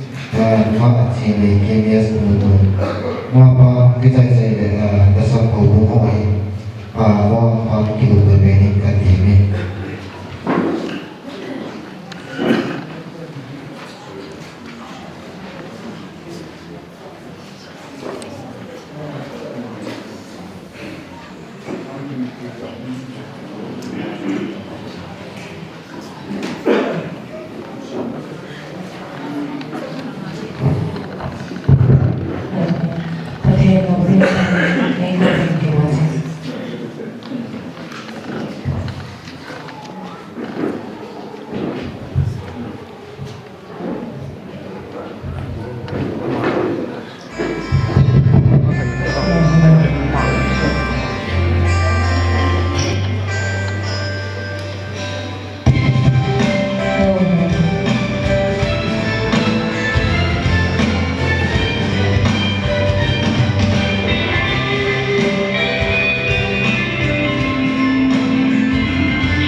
bang parai ta pata Pastor Hegou la nipi la ki pom ba patien thangwa na itong pagawi ni Hegou Hegou hin tele la sa hi amani hi san bunga kuna hi hamjin amani ya ni patien thangwa de Duni yo nasan hubungin dong pa timbi lo le tinam ta ki hobi ti di dong le nasan ni iso biho wa ko na su gen ti na kam jadi le in ke ha na mun ani jun pun ni mi o bu su ma hin o so hin ki tu na ana sam je ka yen di dong le yo no ki ma cha duni ne ko tiếng lệ lần ra in mani chúng ta lại cái lòng chỉ có bị hòa cái bà bị nào chúng ta này hiện ra cái quả nó buồn để trồng lệ còn là sản phẩm hoa cũng là mani là sản phẩm thủy đó cho không ra tài rồi tôi nào bảo cho đình và thì mà ta nó bị rồi chúng mình cho thì tuy nhiên ta đã thành được biểu biến mà hiện tin là đi jadi pasal kumsong adin na kalau pilih hubungin, memang tu kali kan si pilih hubungin, pun kan kan si pinu itu hubung, sungai hubungan si ketemu ni soal nang si pun juga si pinu ketemu, memang tu hingga si pun ketemu le missionary department ni jong, macam saya le department ni sumber saya pun pinu tu ne bukan upah bukan nang loi yang sampai ada berbagai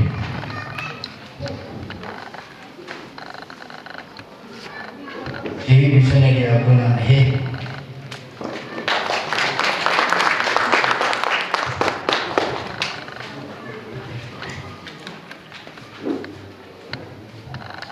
Dun ngay được sana hubungin pun hak asyik pingin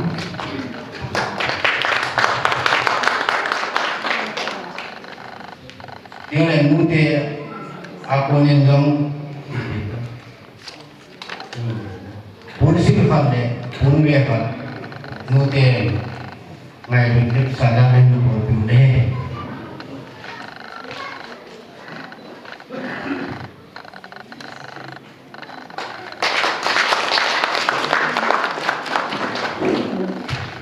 asai này memang tu lagi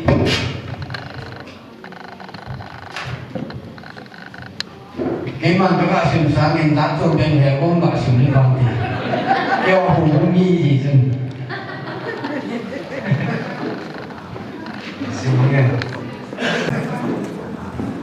Simulnya, belasan kapti harus DPAI kebabi nanti Rev bikin Hegou Lhouvum. Pakai yang pilih tengah Sultan Tom naik naik ke Panalazala Pastoral Ministry Pstor Hegou Pastor thangwa le maicham sin tiya no hi nachen na kusung ni le hubung ni ken zo pen pa pi ve mabana zong pakai pathin yang kamadi pathin ni mang sijin jin kinyan nain piu ba la san ba pisas ti ai spend February 2026 ipam ke egin Hegou Ministry to na to sama hoi lo don Pati nama yang sempat kebun tahan di zon kita sedang akan saya akan itu di bawah ini.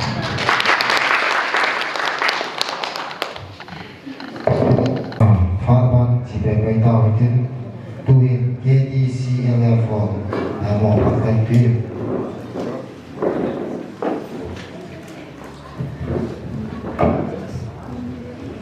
Isana umur tak kepada Kim bersila bapa kim senat semua tambah kain bin sadi nina besok hiing pada hiing kena sempat kim senat tok kopi kena dunia unsur tak atau menau pokok umum dihajar sesuatu kepatutan sendiri kim sepumung tay kalung zona kasai nai putih mai tadi ini canggih mung tapi kemang cawe Kim cái việc vào nghề kim ý cho cháu bố đến ao thang à cũng rất xịn cái bảo tại cái lẻ sản điều kỳ cái gì rồi tôi nên cũng là trên tay đừng có xuất xuân thì cũng là trên tạo nhiều đừng biết có đừng có cái gì Din no in jong ka ya ko KDCLF di ju pe chit nei gal si hin tin tam ta hi ne ka ko ki district church leaders fellowship di KDCLF chela hin punya dengan pu pastor pu Hegou Lhouvum hi active member tàu công na kalsa pastor ro hi kan ju ro hi sila sun ke jong mo ko ne sa kala na còn mấy em để đâu thì em muốn chắc nghe ai cũng cùng đấy ngày lúc đó sao tao con group mấy pastor mấy rồi đấy đi sòng biết rồi cái bao con mà làm cái năm bạn thì mà và thì đến phần đấy một cái gì mà tao na một chút tao bằng gì mà gì này điều cái sự chân dung ra cũng đi rồi điều là thì cảm xúc điều thì giúp để có về thì nó bị tìm đôi mang thì nó bị tìm đôi ta làm gì cái dòng tập bằng âm thêm cái sản phẩm tổ nào ngày lúc bây giờ là bên đây họ rất xịn thì bùi văn sẽ họ rất xịn đã đi được chúng tôi trồng vào những phát triển mình ngày lúc bây giờ là mong lúc ai bị trong xịn là mong số kề nó mới bùn nào cái đám số kề bùn chứ việc tâm tại cái tiền nên tôi tâm tại cái tiền nên là tâm tại cái tiền nó có sẵn sàng mấy cái số mong số kề của việc mong thì được khát sáng riêng cái nghiệp tiền qua này tổng công ty khăn hina tổng công ty khăn này cô hi cái tập bằng pastor hi mới xuống mình sẽ là cái thiên cái thiên của tổ na hồ cũng mi họ cái hết ta thật sự chắc cái gì mi cái tâm rồi như chúng cái gì đó thì nó cái này cái số nào thì âm nhạc thì bên những ai tâm hi rồi cái ship cho nó xuống tháp các cái tiền thì chúng ta biết hắn đã bây giờ vậy để chúng tôi thì bà bây giờ là không định động mê hết rất là bền nặng cái dòng cùng cái dòng cái hình để khi cũng xong thì là ngàn có cả những số tụi nó có qua để lấy nó ngã bị khát kệ ngã trong bản rồi tạo tiền áp sẵn là đúng duy chuẩn để lên chuẩn đề cả ni trong bản rồi đi chuẩn đề cả khát trong bài tầm đồ đại để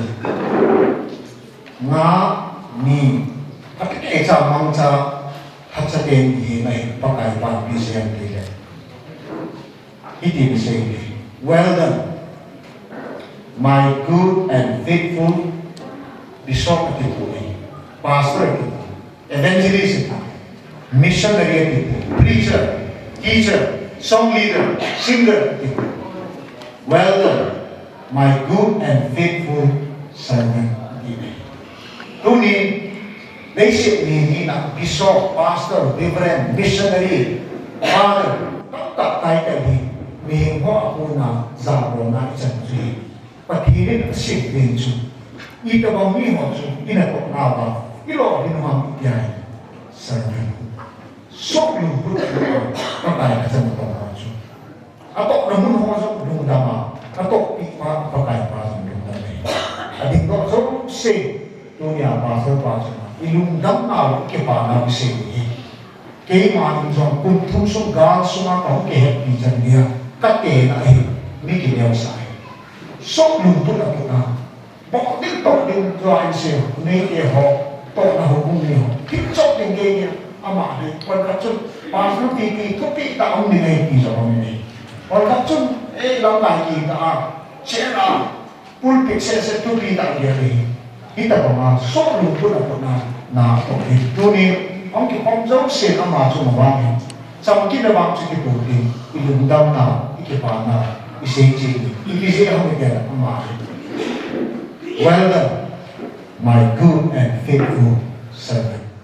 so hi na to ja tu nya to ba hi sam so hi ti ko ho chu na cái kipana so ka ka cha ka se hi xây cái lòng tâm tình này lên ông lúc tiên phát nó trong tập thể này đam na tập thể nó có hình hình cái tổ bị bảo bắt lại Jesus Christ mà họ tập tổng đó mà cái kiểu tụ tiên này dunia among thầy đi theo tâm tập ni aku là cái chân của mình cái bảo thì nào mình among thầy rồi đi là lúc tâm đi sang thầy đi và thì anh nói là ministry ở đây của ta cái gì vậy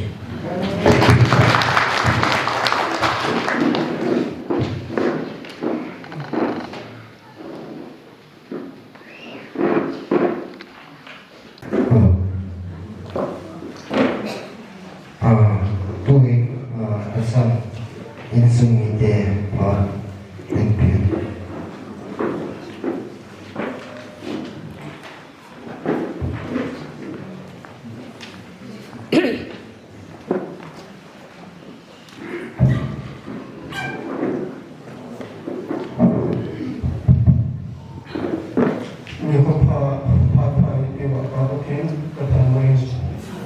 About video or lampai, aling rapat, lewat sendiri, insumi tertentu, kesalahan, ngai mau selamatkan boleh. Sekian lampai, pastor, bisnis punya kipong ini sekian beberapa hidupku. Lepas sahaja, dia insumi tertentu. Kasana kemai selamatkan boleh. Kehor insum ini tu kata mungkin dunia Pastor Hegou pun nak kena dengan ekip itu lagi. Reveni amat mahir insum aku nak ini Hegou ini apa ini kini amuna tege deh amunti kakipain hisang dia akan bermain pagkain nilai ating away ko tampak sa regular pasal na sa insumni kaya ko ama sa may kakipa ulit katulog pimpin itim ang din yung kuha malam na to na insumni kaya doon na nandun ko mga natin kanto sa tingin kemudian setelah berbuat itu kita ingin beritahu kita malam ini kalau berbuat itu naga ini musim ini tu kalau jom musim ini terus bagi partner bersama ini apa kalau kita pada tahun ini mungkin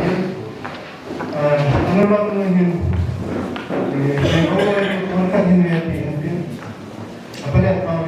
semua kasih apa dunia aku lari pakai yang bermakna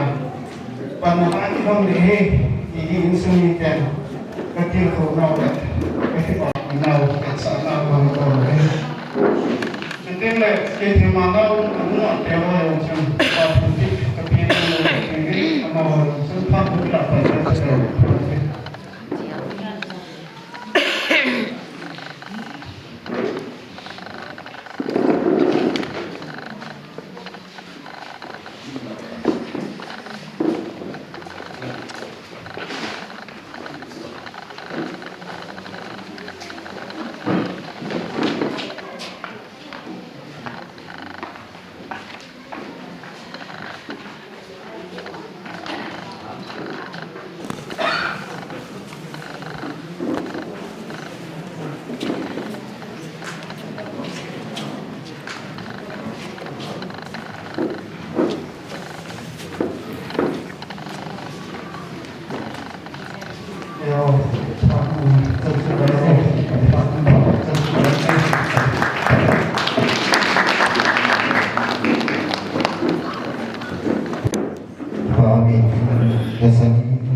spending about halfway to about his spending to buy him.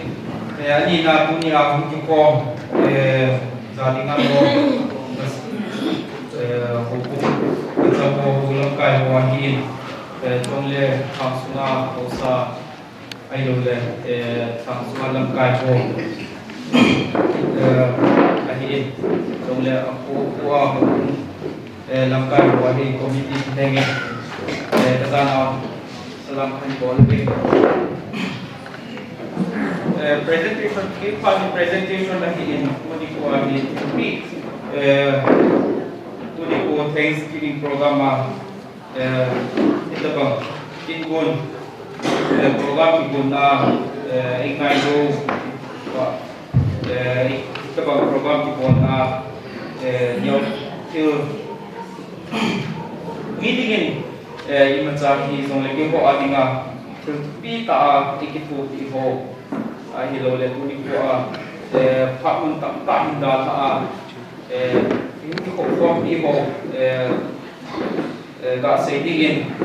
mi tam pha ti au mi ma ni committee ki pa tu yo ka sa yo le ka bol ni no ovin je ho cho mas penin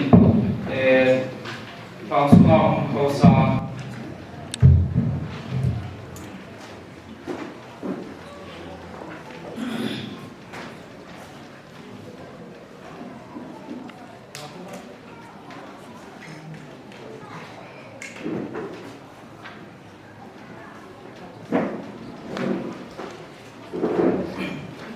mas penin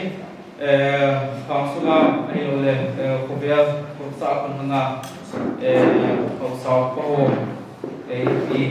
lang ho tin ti do masau bi ka ting apa nei cha he ko pi kan ti wa he mas pen na zam da si ho sa ko ma le tin ko ke man te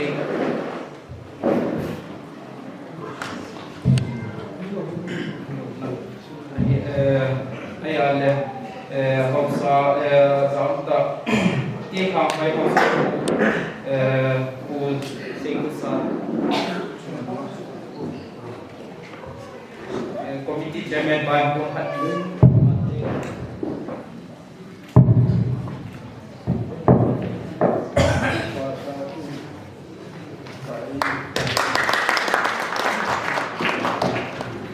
atum chan na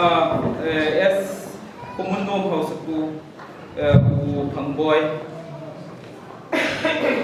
kom ta lawa hile ban chi pai kitin ali chan na hi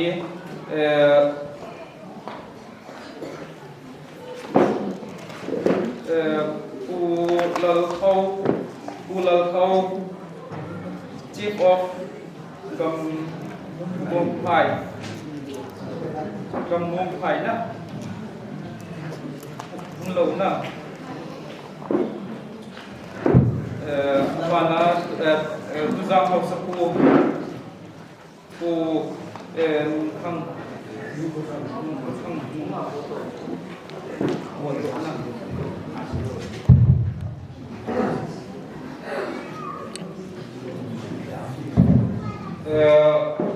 giang học sa ku lo hai mo leng cho la cho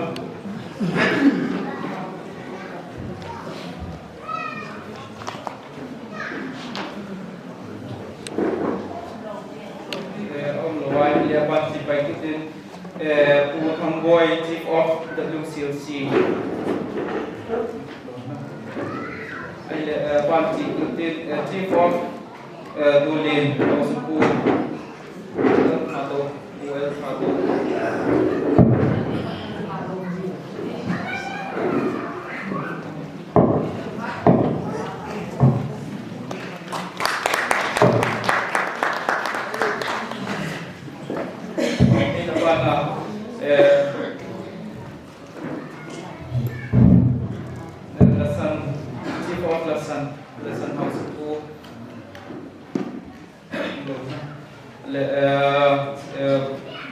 chief of Hangum Pai,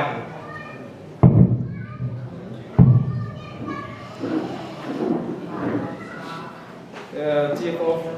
S. Huibung, what chairman KMC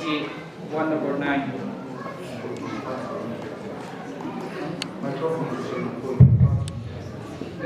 Chief of S. Huibung, Mamboy. Lo Hegou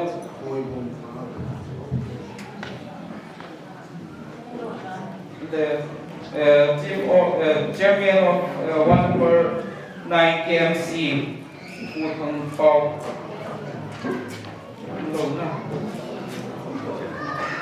Hegou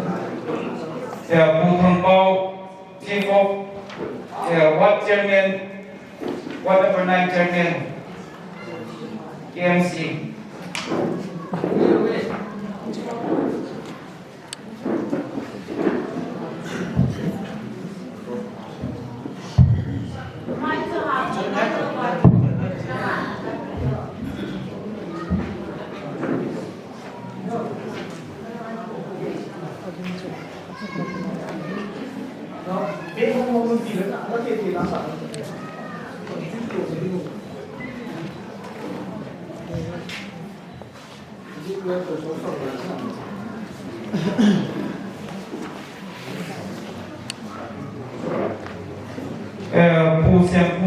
Chief of Hegou Lhouvum.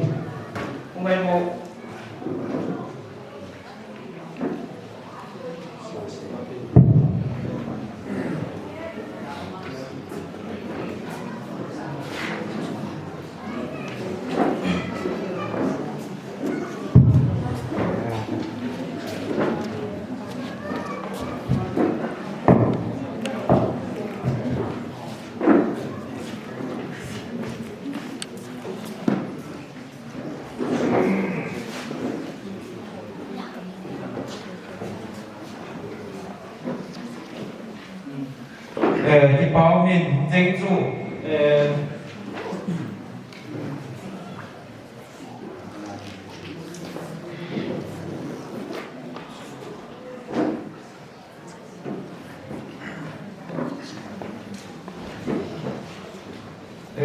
Apa ni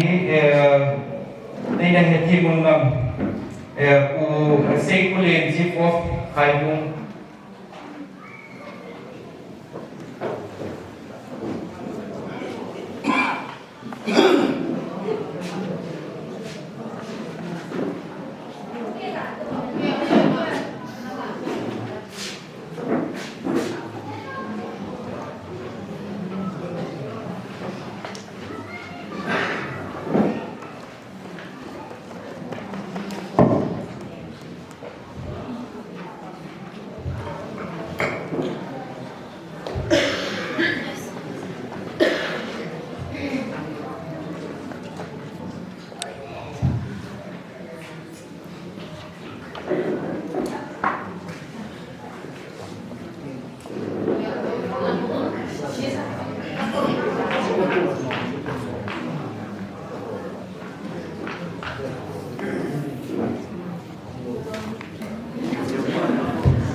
Đang học sinh học sinh của thầy ông đã là kỹ thuật tin chính trong khi tin học sinh học sinh của thì gặp bị anh lôi của sọ của thằng của cung anh lôi của cung là Pastor ho kan của kỹ tin ông Spainin Pastor mang boys cầu đầm đầy nó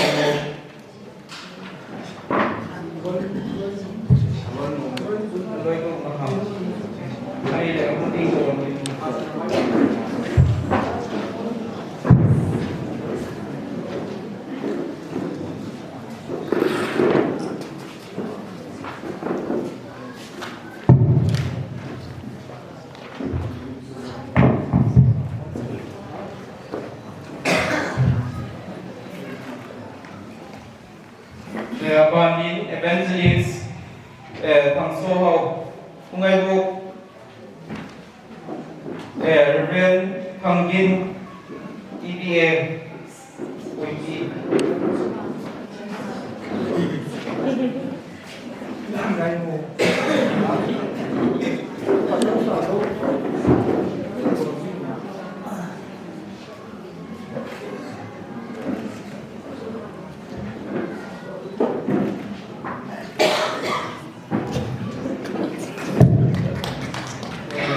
Panin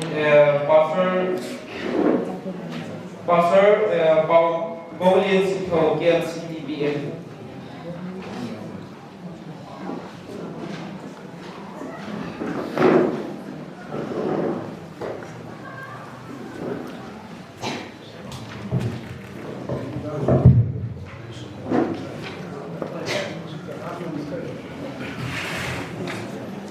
Panin Pastor Hegou Lhouvum Kian CDBN.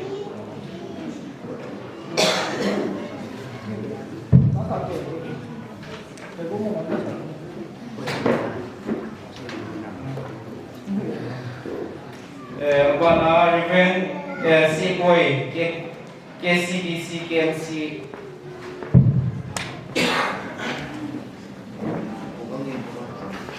Pastor Lalboy Kamumpai TPA.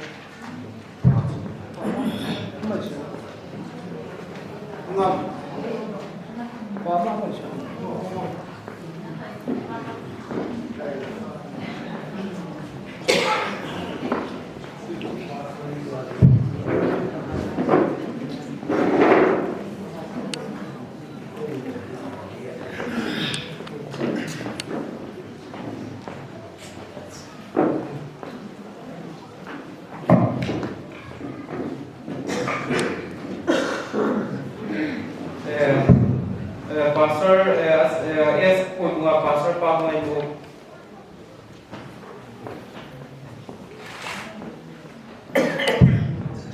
Reverend Lalboy Chongtu Baptist Church.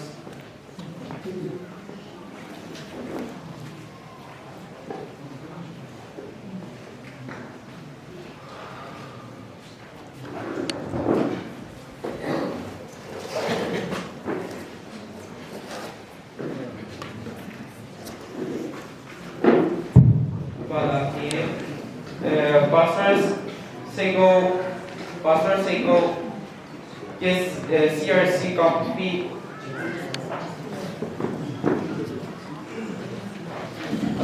Panaki Randy Hegou.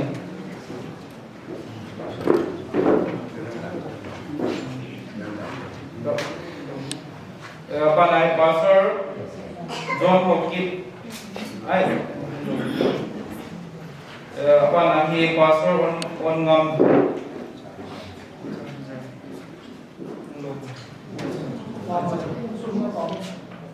Pastor Ongam Hegou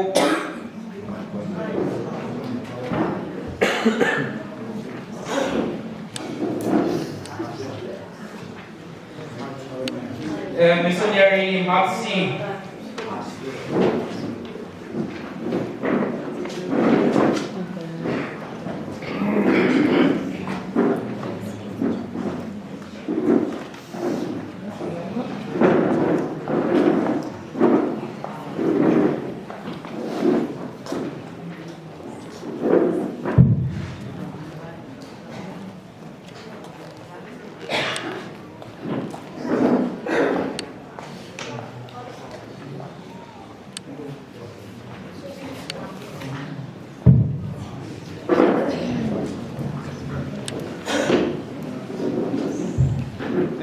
Panang Reverend Angla.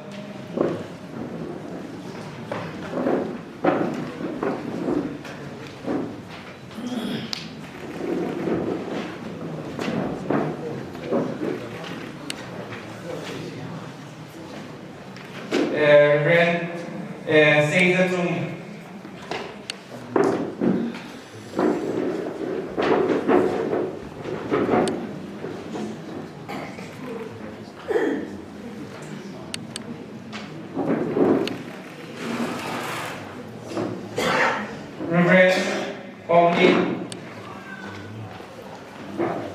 Reverend Father Pauline.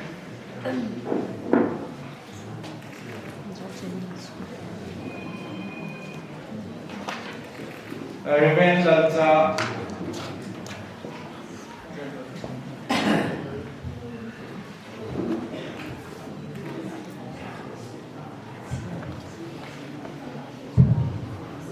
Reverend Seaboy.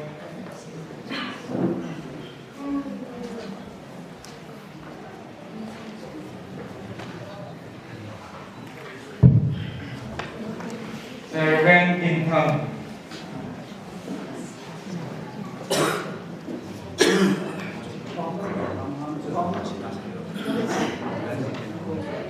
Reverend Deacon Gin Thang.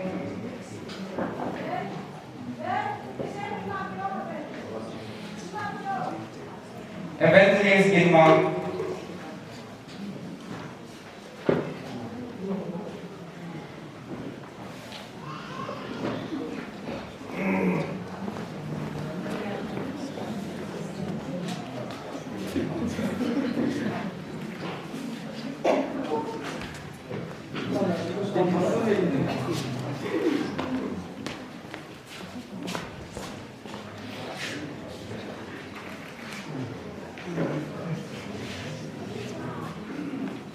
Reverend Father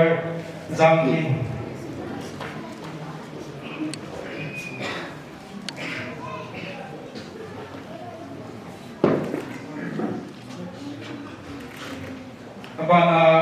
Reverend Father Lhin.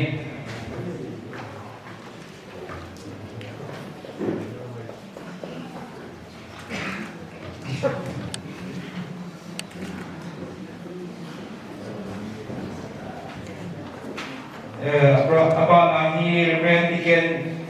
Kumang. Missionary maicham.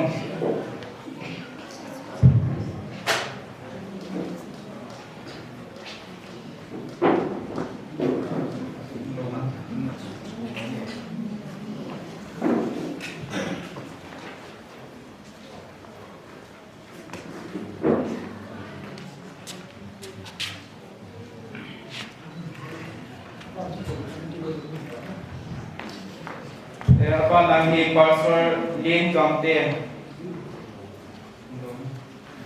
Pastor Hegou Lhouvum, Pastor Hegou.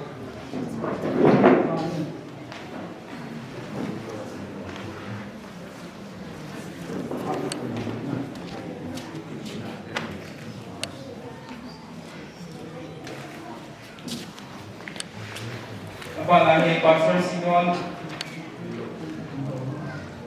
Reverend Satyel, Evan Pangkoy Hokit, Reverend Kapu,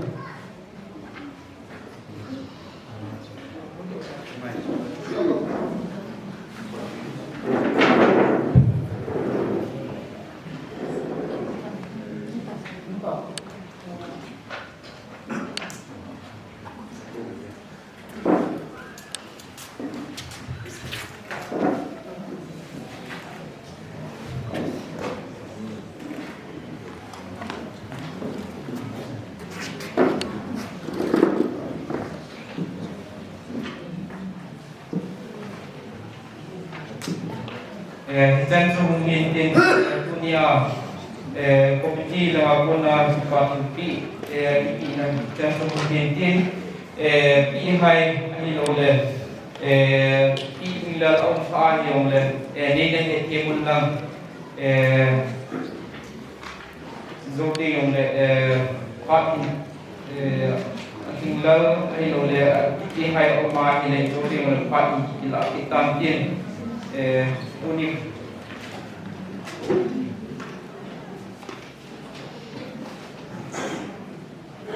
komisi aguna Pak Ijan Sultante ketika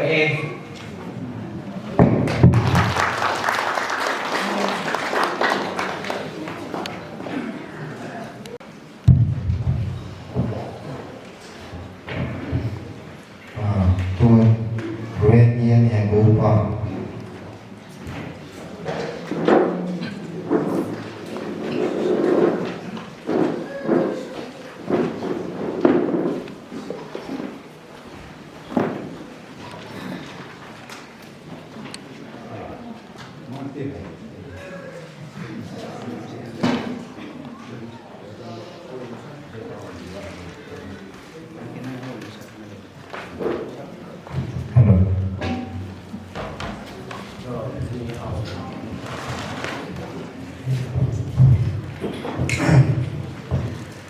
lo di kati yang de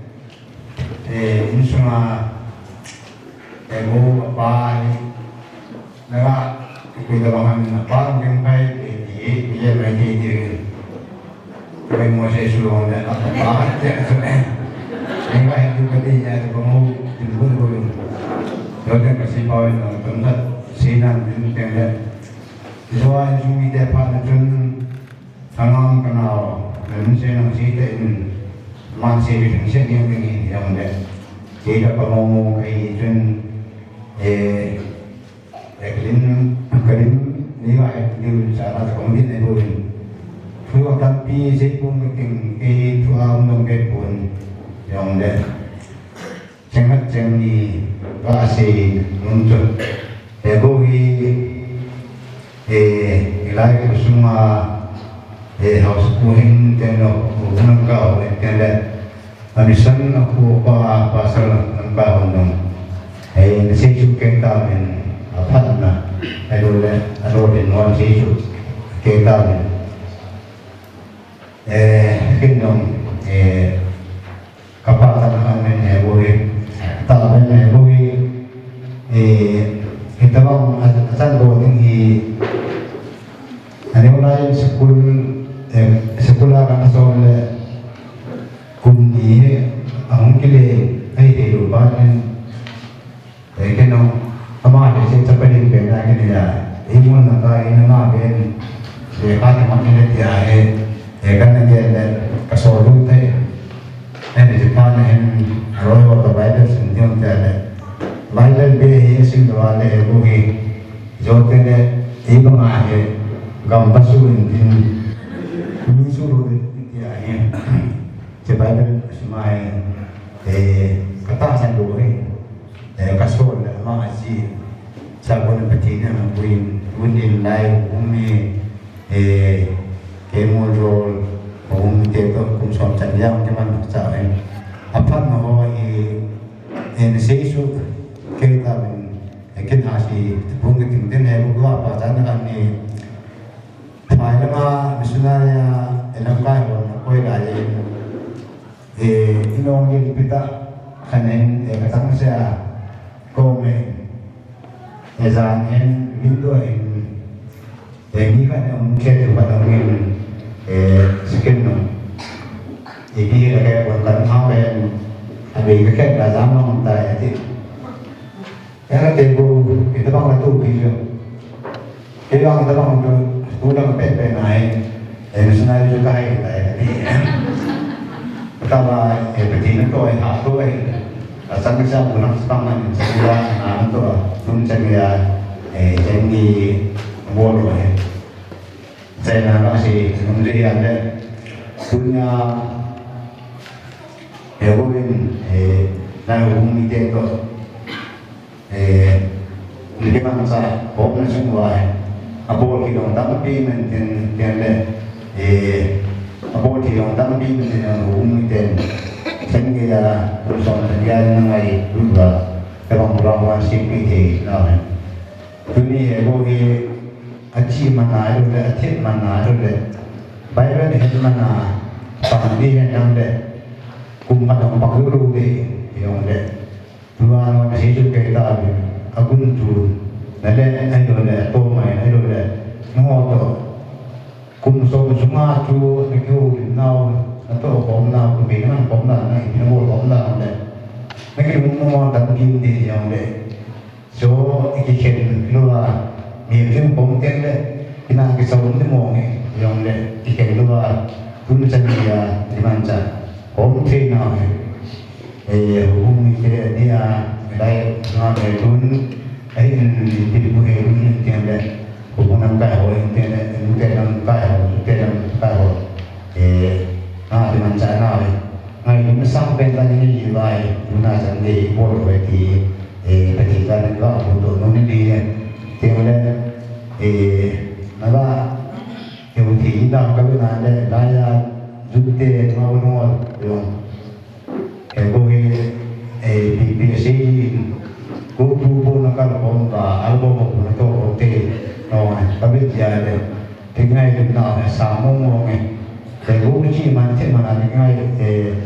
cái cái bộ đội buồn những cái các bạn thì ngày hôm nay thì sẽ đi nó bộ đội thì cái sĩ thiên nó sẽ bài là sĩ thu sĩ đang cái cũng đang làm sĩ của quân cho in mà cái đồng chí sĩ là nó đang làm năng ấy nó bên ta thu đang ta sĩ đi cái bài là Hegou ba cái thì cái chỗ làm nhà thì sẽ là cũng như thế năng tiếng đấy apoh có Hegou Pastor dân thì họ nói tụi nó apa có một cái thì cái này apa như người ta bởi lão hỏi cái gì này thì cái nào như là đi bài là chúng ta cũng là cái nền tảng thế thì là phát triển nền tảng thế vì cái bao mà tôi phải là cái bài thế mà hình dung à Hegou phát cái gì Hegou anh ngay đủ nó sao anh đi cái hình dạng phản cái bên này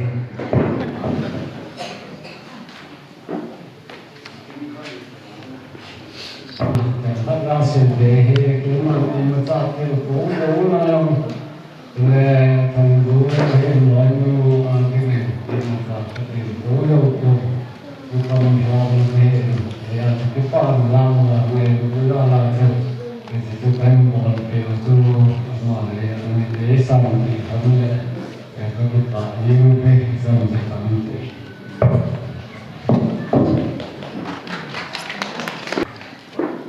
Bangin akin sinazalin aci sapana kita bang program ko inaguna wa langsung ko isin sana hat ma langsung inina so na ngai di sun ki bola mula pate un kai lam sa ya na ko hiyo ne to ni zo siyo buina sani macam ni lai program lo ni dinga ang kalsulso kaya si masapete di patu la bukinin di pare ini najen patu yang kasih konumen di patu saya dengan program masuk untuk kami yang komiti aku najen ya kaya aku di patu kasih konumen najen di patu pion yang namanya konumen najen ya diin tôi chung ý kiến lo hình nơi tiếng thì program các cái nguồn để kiến thêm cu ở ngoài trên kiến thêm cu cho tiếng là bằng là bán là thì nát còn cái lo hình là tiếng thì mà tôi cái chân là tiếng kiến thêm qua tiếng minister là tiếng tôi những cái này thì bạn là thân là bạn những là tu và tiếng nắm cái vào cái số pas mà bạn có làm phụ như này đấy besok mesti belum si diraga nasi bagi program nasi dah problem kaya mata sulit na bagi minister di udang diraga nasi ni prayer di mata pasna lu bagi mata mata besok langsung mami family atau office pergi office kita sini mata ya kalau harap mai tu sabane so minister bahin sudah dia office mengambil kalsul sungai kita tu lah sehingga tu ni dia hausa dekat lagi covid amo mungkin orang Jomen orang Jomen semua sosial sungai kita tu kepunya ni kita ni yang ni kan tu ni kan kita mesti dia tu hausa awal dia sudah ni orang kah sisi yang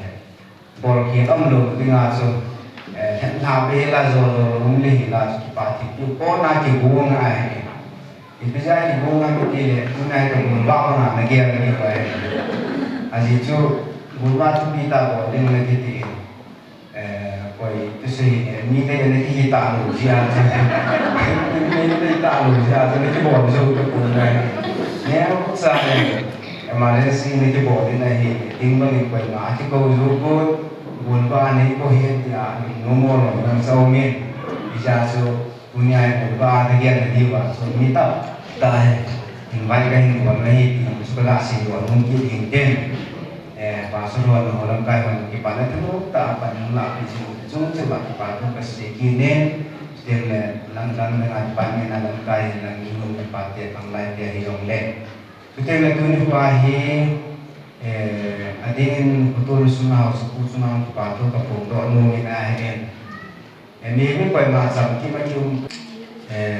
asisia jangan sutam tahun nan terima yang hasan tam tak sunat tehiyong ne kunisan gaya isi kuzol sunah bathina kato thia pasana kato thia jingai lu ta tom thiwi hau sepuluh ni sepuluh zalai na glasi do mumina atin tengah sehingga su kusung ni ho to ikina na kibawon kung sunna de nai bangsi a ai lo le lo gela su di dam da ibon kana ti lo ka ji ai mu ni tam taw ni ai yang le ta hasam na tam tam jong le chapang cha ke yang le pasana ka to na su kuin jong nai lu ne ta kun som kom sunga he aman nai lu ne ta hi sana hi support cha la he kina pi ke ba pi ke ne yong ne ma ne support cha ko ma ki cha ki lo we tin tin nga se tin kana au sa ke ngi to lo tin nga to to se the ni na je ni ju ba che ke ba zo lo ba ni se ka nu si ke ki ni lo na ya to ma cha nge ya ni support na kung som sang ni pa ki na ka to the to ke lo na tu su nga ti na ga se do yin lan ikin lo hin na din na hin itu buat yang senang pun kita bonzo pun tu mah tu sungai yang tu mah boleh orang kita lahir, kamu ho family hin, buat sah le, ancang sila mangsa, dan tu si ibu tu tu bina hin, itu betul mungkin buat orang kasih bina hin, kan boleh dah mumpu tu di mumpu na hin, dia lebih kacau hin suna, ada kok so ke lebih kacau bina hin, itu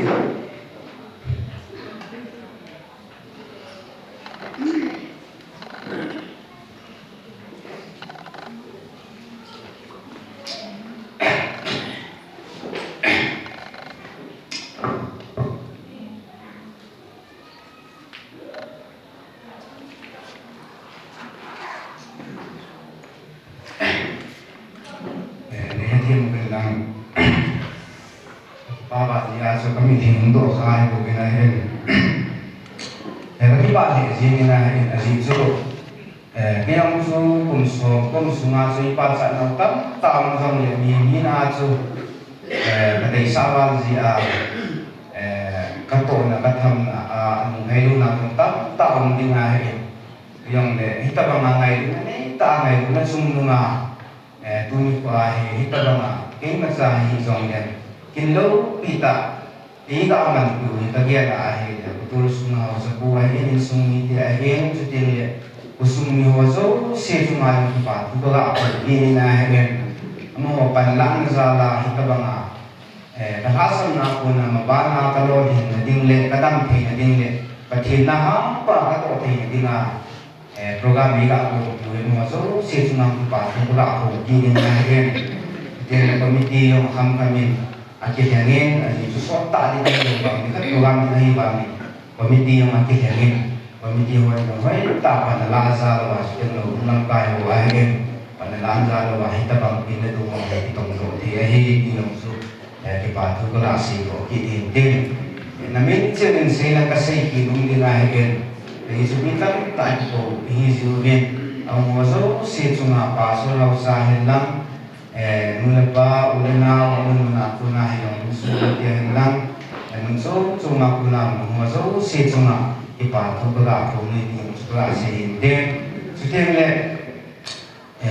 bebenir kuer kami semua suruh kang tahu injom kita pun kumso patina kan untuk tina kipana jalan patina tanpa lazong akisini di sisi dua Revendikan lansa ama ini semua pasal baik kita tambah nala atau isim din akhir itu le ama isim cung cung la koe ro mahil kini ama semua padu kepungin itu na koe ro injong kipana thano ta panila dua zanya pernah dua ini so si boli mo yang tulisan dia panila di sini dia koe ro semua kipadu padu kini akhir Napon sa kaya sumuma kasi hindi mo na ngay na pawilang kapag buhay lang tapan na ka nagkauhayan nasa lang ang kalusubing mo bahay lang ang kalusumoso si sumang kipatu kapungin tiền này bây giờ là camera là một cái bộ là nào tên mà đi chung làm bảo là của kia này thì có thể cả thể vô hình tên tôi hiện sau tay mình sẽ đặt cái tên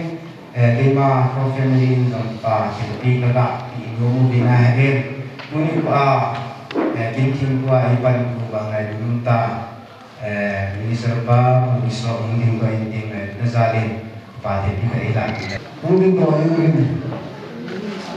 something that I say then, kasi nung jalan pun, aku cuma kita tahu tak saya ni kapan ni. Dia nak dia nak ini kan yang bercakap, mungkin yang saya mahu itu kita mahu ini, mahu itu yang kalau power ini, Bible kuliah kalau mana tu. Kita power ini Ministry của tôi là đi tổng hợp về cái đề trên mà cái đi tàu của cái nó hết là ministry của tôi là tôi ở một cái là Pastoral là chấp hành quyền chơi chấp hành quyền này mà phải cái mà tôi có team là một team tôi lên ministry nó to cái quân chế nó nên nó kêu nó thinh thế nào nó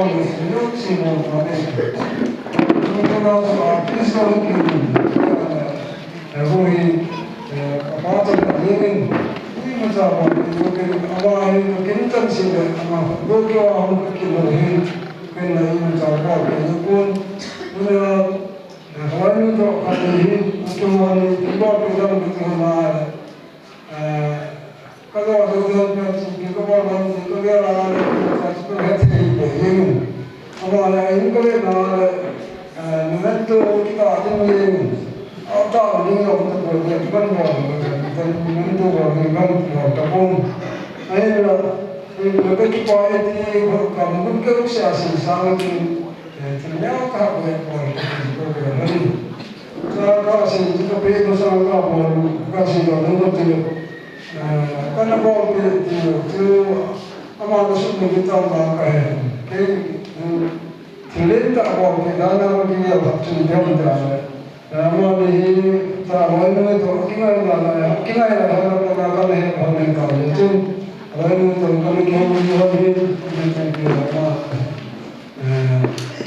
ada jadi orang semua kita ini tahu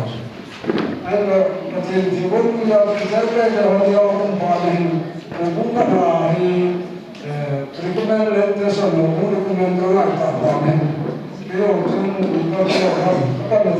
paling betul jauh dengan orang rekomend orang macam ini saya bawa sesuatu kalau dia orang itu kalau dia begini kipana ini tak apa namun jika lain join itu pun harus itu orang yang tahu itu orang itu pasal itu terjadi di tempat second room 9:15 of them akhir bil say till using pakai tu tempat yang tisu ani jalan pakai dengan mana phone pi Pstor Hegou blessing buat bikingan pakai akan respect Pstor ulang kai bukan sami umipa usah pa ibigin ko mo sa usun ipasok kasi nawaza na patin ka hangwain kanay mo na naman sa kay Pstor kay ni unihi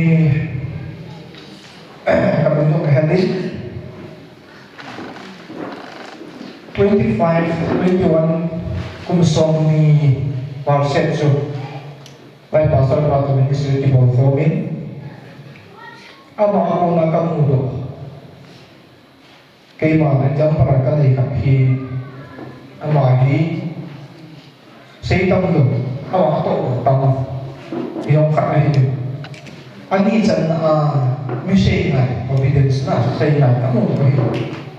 kamu tu mesti pihak dia itu, tapi sesi jom le. Dia tu macam apa pun.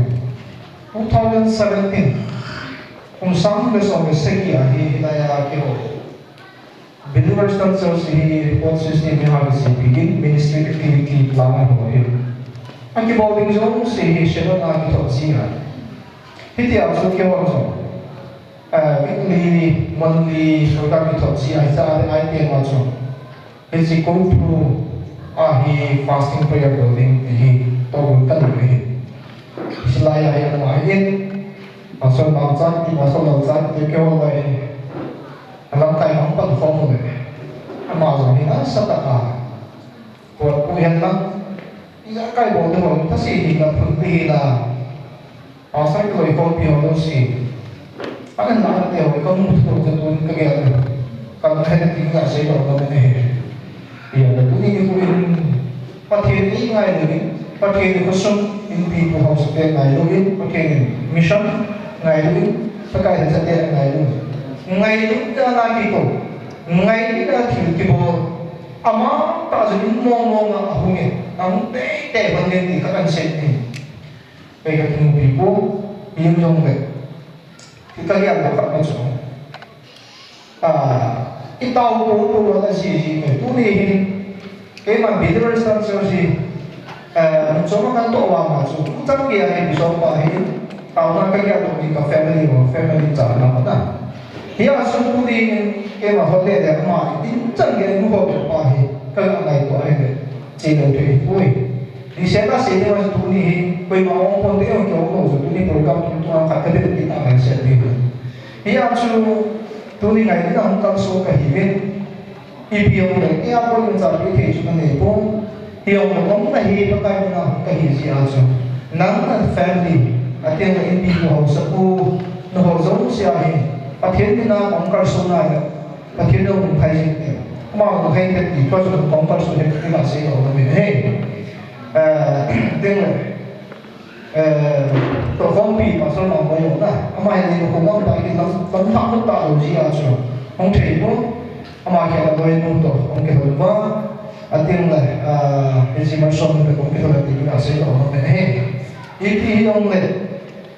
tu ni pakai dasar hitain kung som jan pakilan tuh nai mana mabanin kuai lang bisok man blessing na kuai kaya ako naso ipalit sang hindi jun bukan nila silbi nubin ating le ang hindi ko dapat ay kung sila ngai ito ta kosong nila hubung pite panlasin dulu he, awak kan kita tu sini he di pasal tu dia usah puhin yang Pstor Hegou Lhouvum. Macam sama tak mana, saya pun tak tahu ni lah kalau tu shopping tak dia so kan saya boleh kita. Lagi pakai ni pasal family, kalau boleh pakai kopi tak pun, menu usah pun tak simple tu juga nak pakai di tangan. Sing pastor tu setiap ni guna ulang kai pun in kuzon house tu in hau ni te in nesung ci ba tu kai bungin una ke ko din lo na chahi le pastor ko hi ko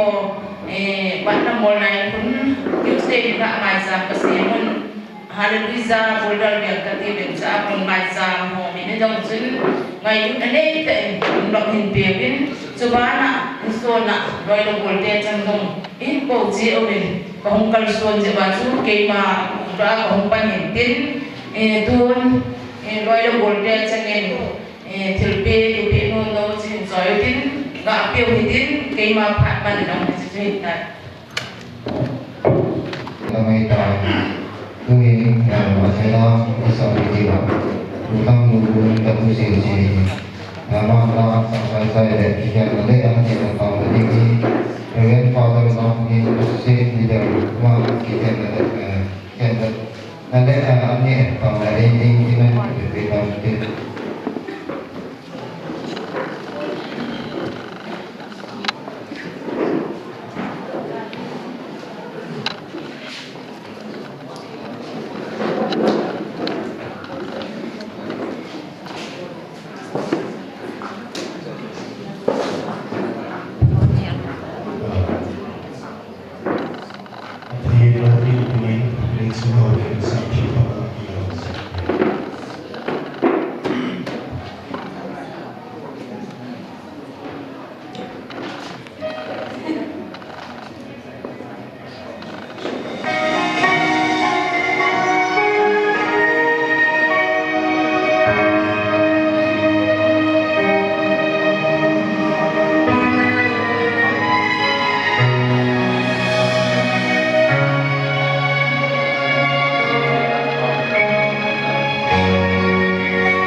tu là anh nhẹ tiếng là đang xì rồi là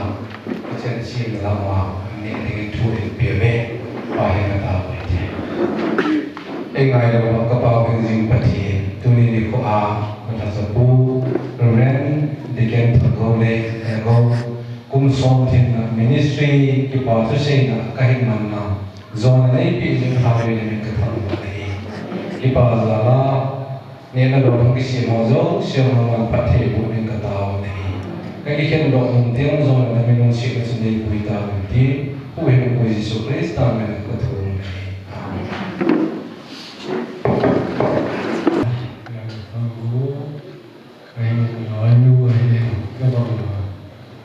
anh có một số trường